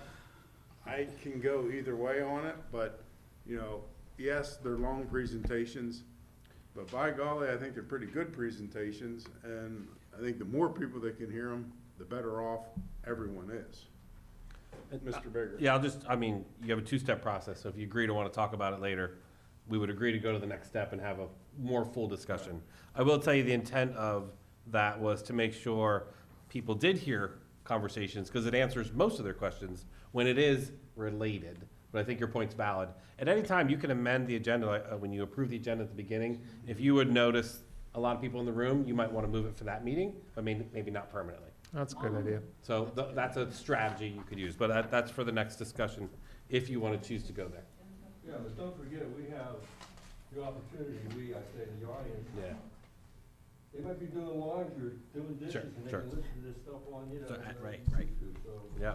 they can be aware. I'm just they giving- can yeah. Be at home. Fun time doing laundry. Listening to school board meetings. Your two-step process. Dirty laundry. Air your dirty laundry. Okay, any other new business discussion items? One of the things that they discussed at the PSBA budget review was the importance of boards communicating with the legislators the impact of the adequacy funding. And I was wondering if it was appropriate for us to do that individually, or should we do a resolution from the board to communicate with legislators what we are using our adequacy funding for and the value of it. What if we did a resolution and then those that wanted to email individually on top of that also do that? I like your idea. It's great. I'm a fan of individual, but can go either way with it. I think a lot. I say it at every meeting. Yeah. Just another comment and speak about adequacy funding. I had this conversation with Chris, and don't misunderstand this for certain people in the audience who love to misunderstand my comments.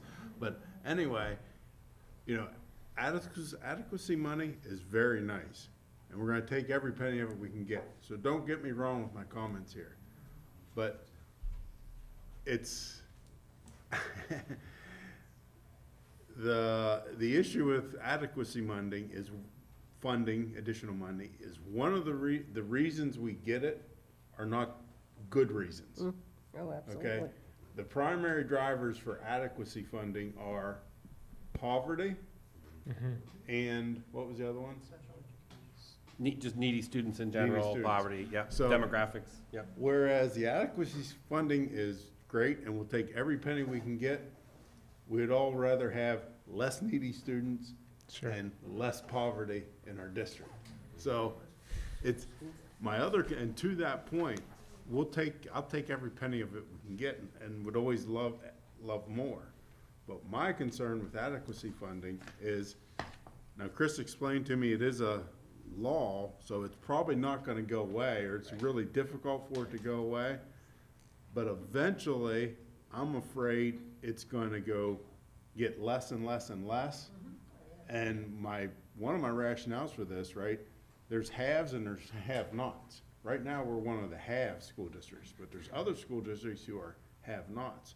Well, they're gonna start having their own building project needs. And eventually, they're gonna get a louder voice in legislative ears, and the adequacy money is still gonna be there as a whole, but it's gonna be divvied up separately. That's my concern with adequacy funding. That's sort of off script, but that's my soapbox on adequacy Well, funding. Faye, would you, and this is just me going based off what you're asking, whether we should do a resolution or individually, would you like me to reach out and see what would be more effective? Because you can talk to our local reps and say, hey, if we all send you something, is that gonna get more of a thing than if we make a resolution? What is gonna give you more clout when you go and say, hey, this is my school district, hey, this is our school district? You know what I mean? Because maybe there's a play one way or the other that would be more beneficial. Or do you just wanna pick one? Well, I just heard them say this on the review, and I just felt it was something that we at least ought to consider whether we were going to do it individually or as a group. Okay, well, I can do some research on that and then see, and ask around and see what would be most helpful, as far as, hey, this is what we're getting. If quantity is better, or if a solid, document from an entire board that's signed on, which would maybe have a little heavier weight, or maybe both, or maybe neither. It's just gonna be, 6 of one, half a dozen of the other. But I'll check into that for next meeting. Either way, could a member of the administration outline a few points in terms of how that money has been used, just so we Sure. have Absolutely. a really good understanding of what specifically that has done? Well, that's the next 2 meetings. One is about bonds and the other is a 3-year budget. So the next 2 meetings are perfectly lined up, perfectly lined up.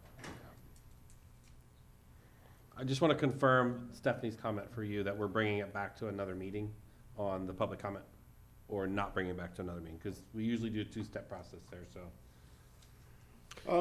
What's the board, I like your recommendation. I like You it can on the always- as-needed basis. I didn't know Okay. that was an option. I'm totally Yeah. fine with that. Yeah. So if we don't have to talk about it again and we're all Right. cool with, hey, You just change there's the order that way. 37 people here, maybe somebody wants to talk about something, and then we can move it, or if we anticipate the presentations are gonna be super long, Yeah. to give that option, I'm totally cool with that. So we will have to add that on our agenda. As an Historic, approval, right, you approving know, the we do agenda. that on our second meeting, it is an agenda item. It is, to approve the agenda. An agenda item to approve the agenda, but We would have that'll to do have it to be an account. added item on the committee of whole agenda. How many times can I say agenda in one statement? you're going for 5, I think. Wow. Okay, other new business items, topics. I don't want to get too late here, so I'm going to throw it out quickly and we can talk about it more. So probably in 2 weeks with Mr. Fry. But when the architects were here, I asked the question about the lag, because several months ago, we talked about what would Yeah. be the Timing. what would be the sequence of buildings? Mm-hmm. And the sequence of the buildings were the north end buildings before the 7-8 building. But by these schedules, it sounds to me like the 7-8 building might be ready for bidding first. So Mhm. just something to think about Yeah. between now Yeah. and then. Which might be beneficial given our heating situation. Well, it's not gonna make much of a difference on completion, but it's gonna make a difference on award. The punchline is, Well- do you award all 3? We'll be ready for 3 plans next week for all 3 versus a delay. Yeah. Yep, yep. Thoughts? Anything else? Are we gonna talk about, like, if we do have to delay, what gets delayed? Is that what you're asking to have? I want everyone to think about that, yes. About that? Okay. Yep. Yeah, that was a discussion we, That's in my mind, but I just wanted to make sure I understood the concept of what you were getting at. yeah, that was a discussion we had, I Yeah. don't know, a year or so ago We did. here. Yeah, so. yeah. Okay.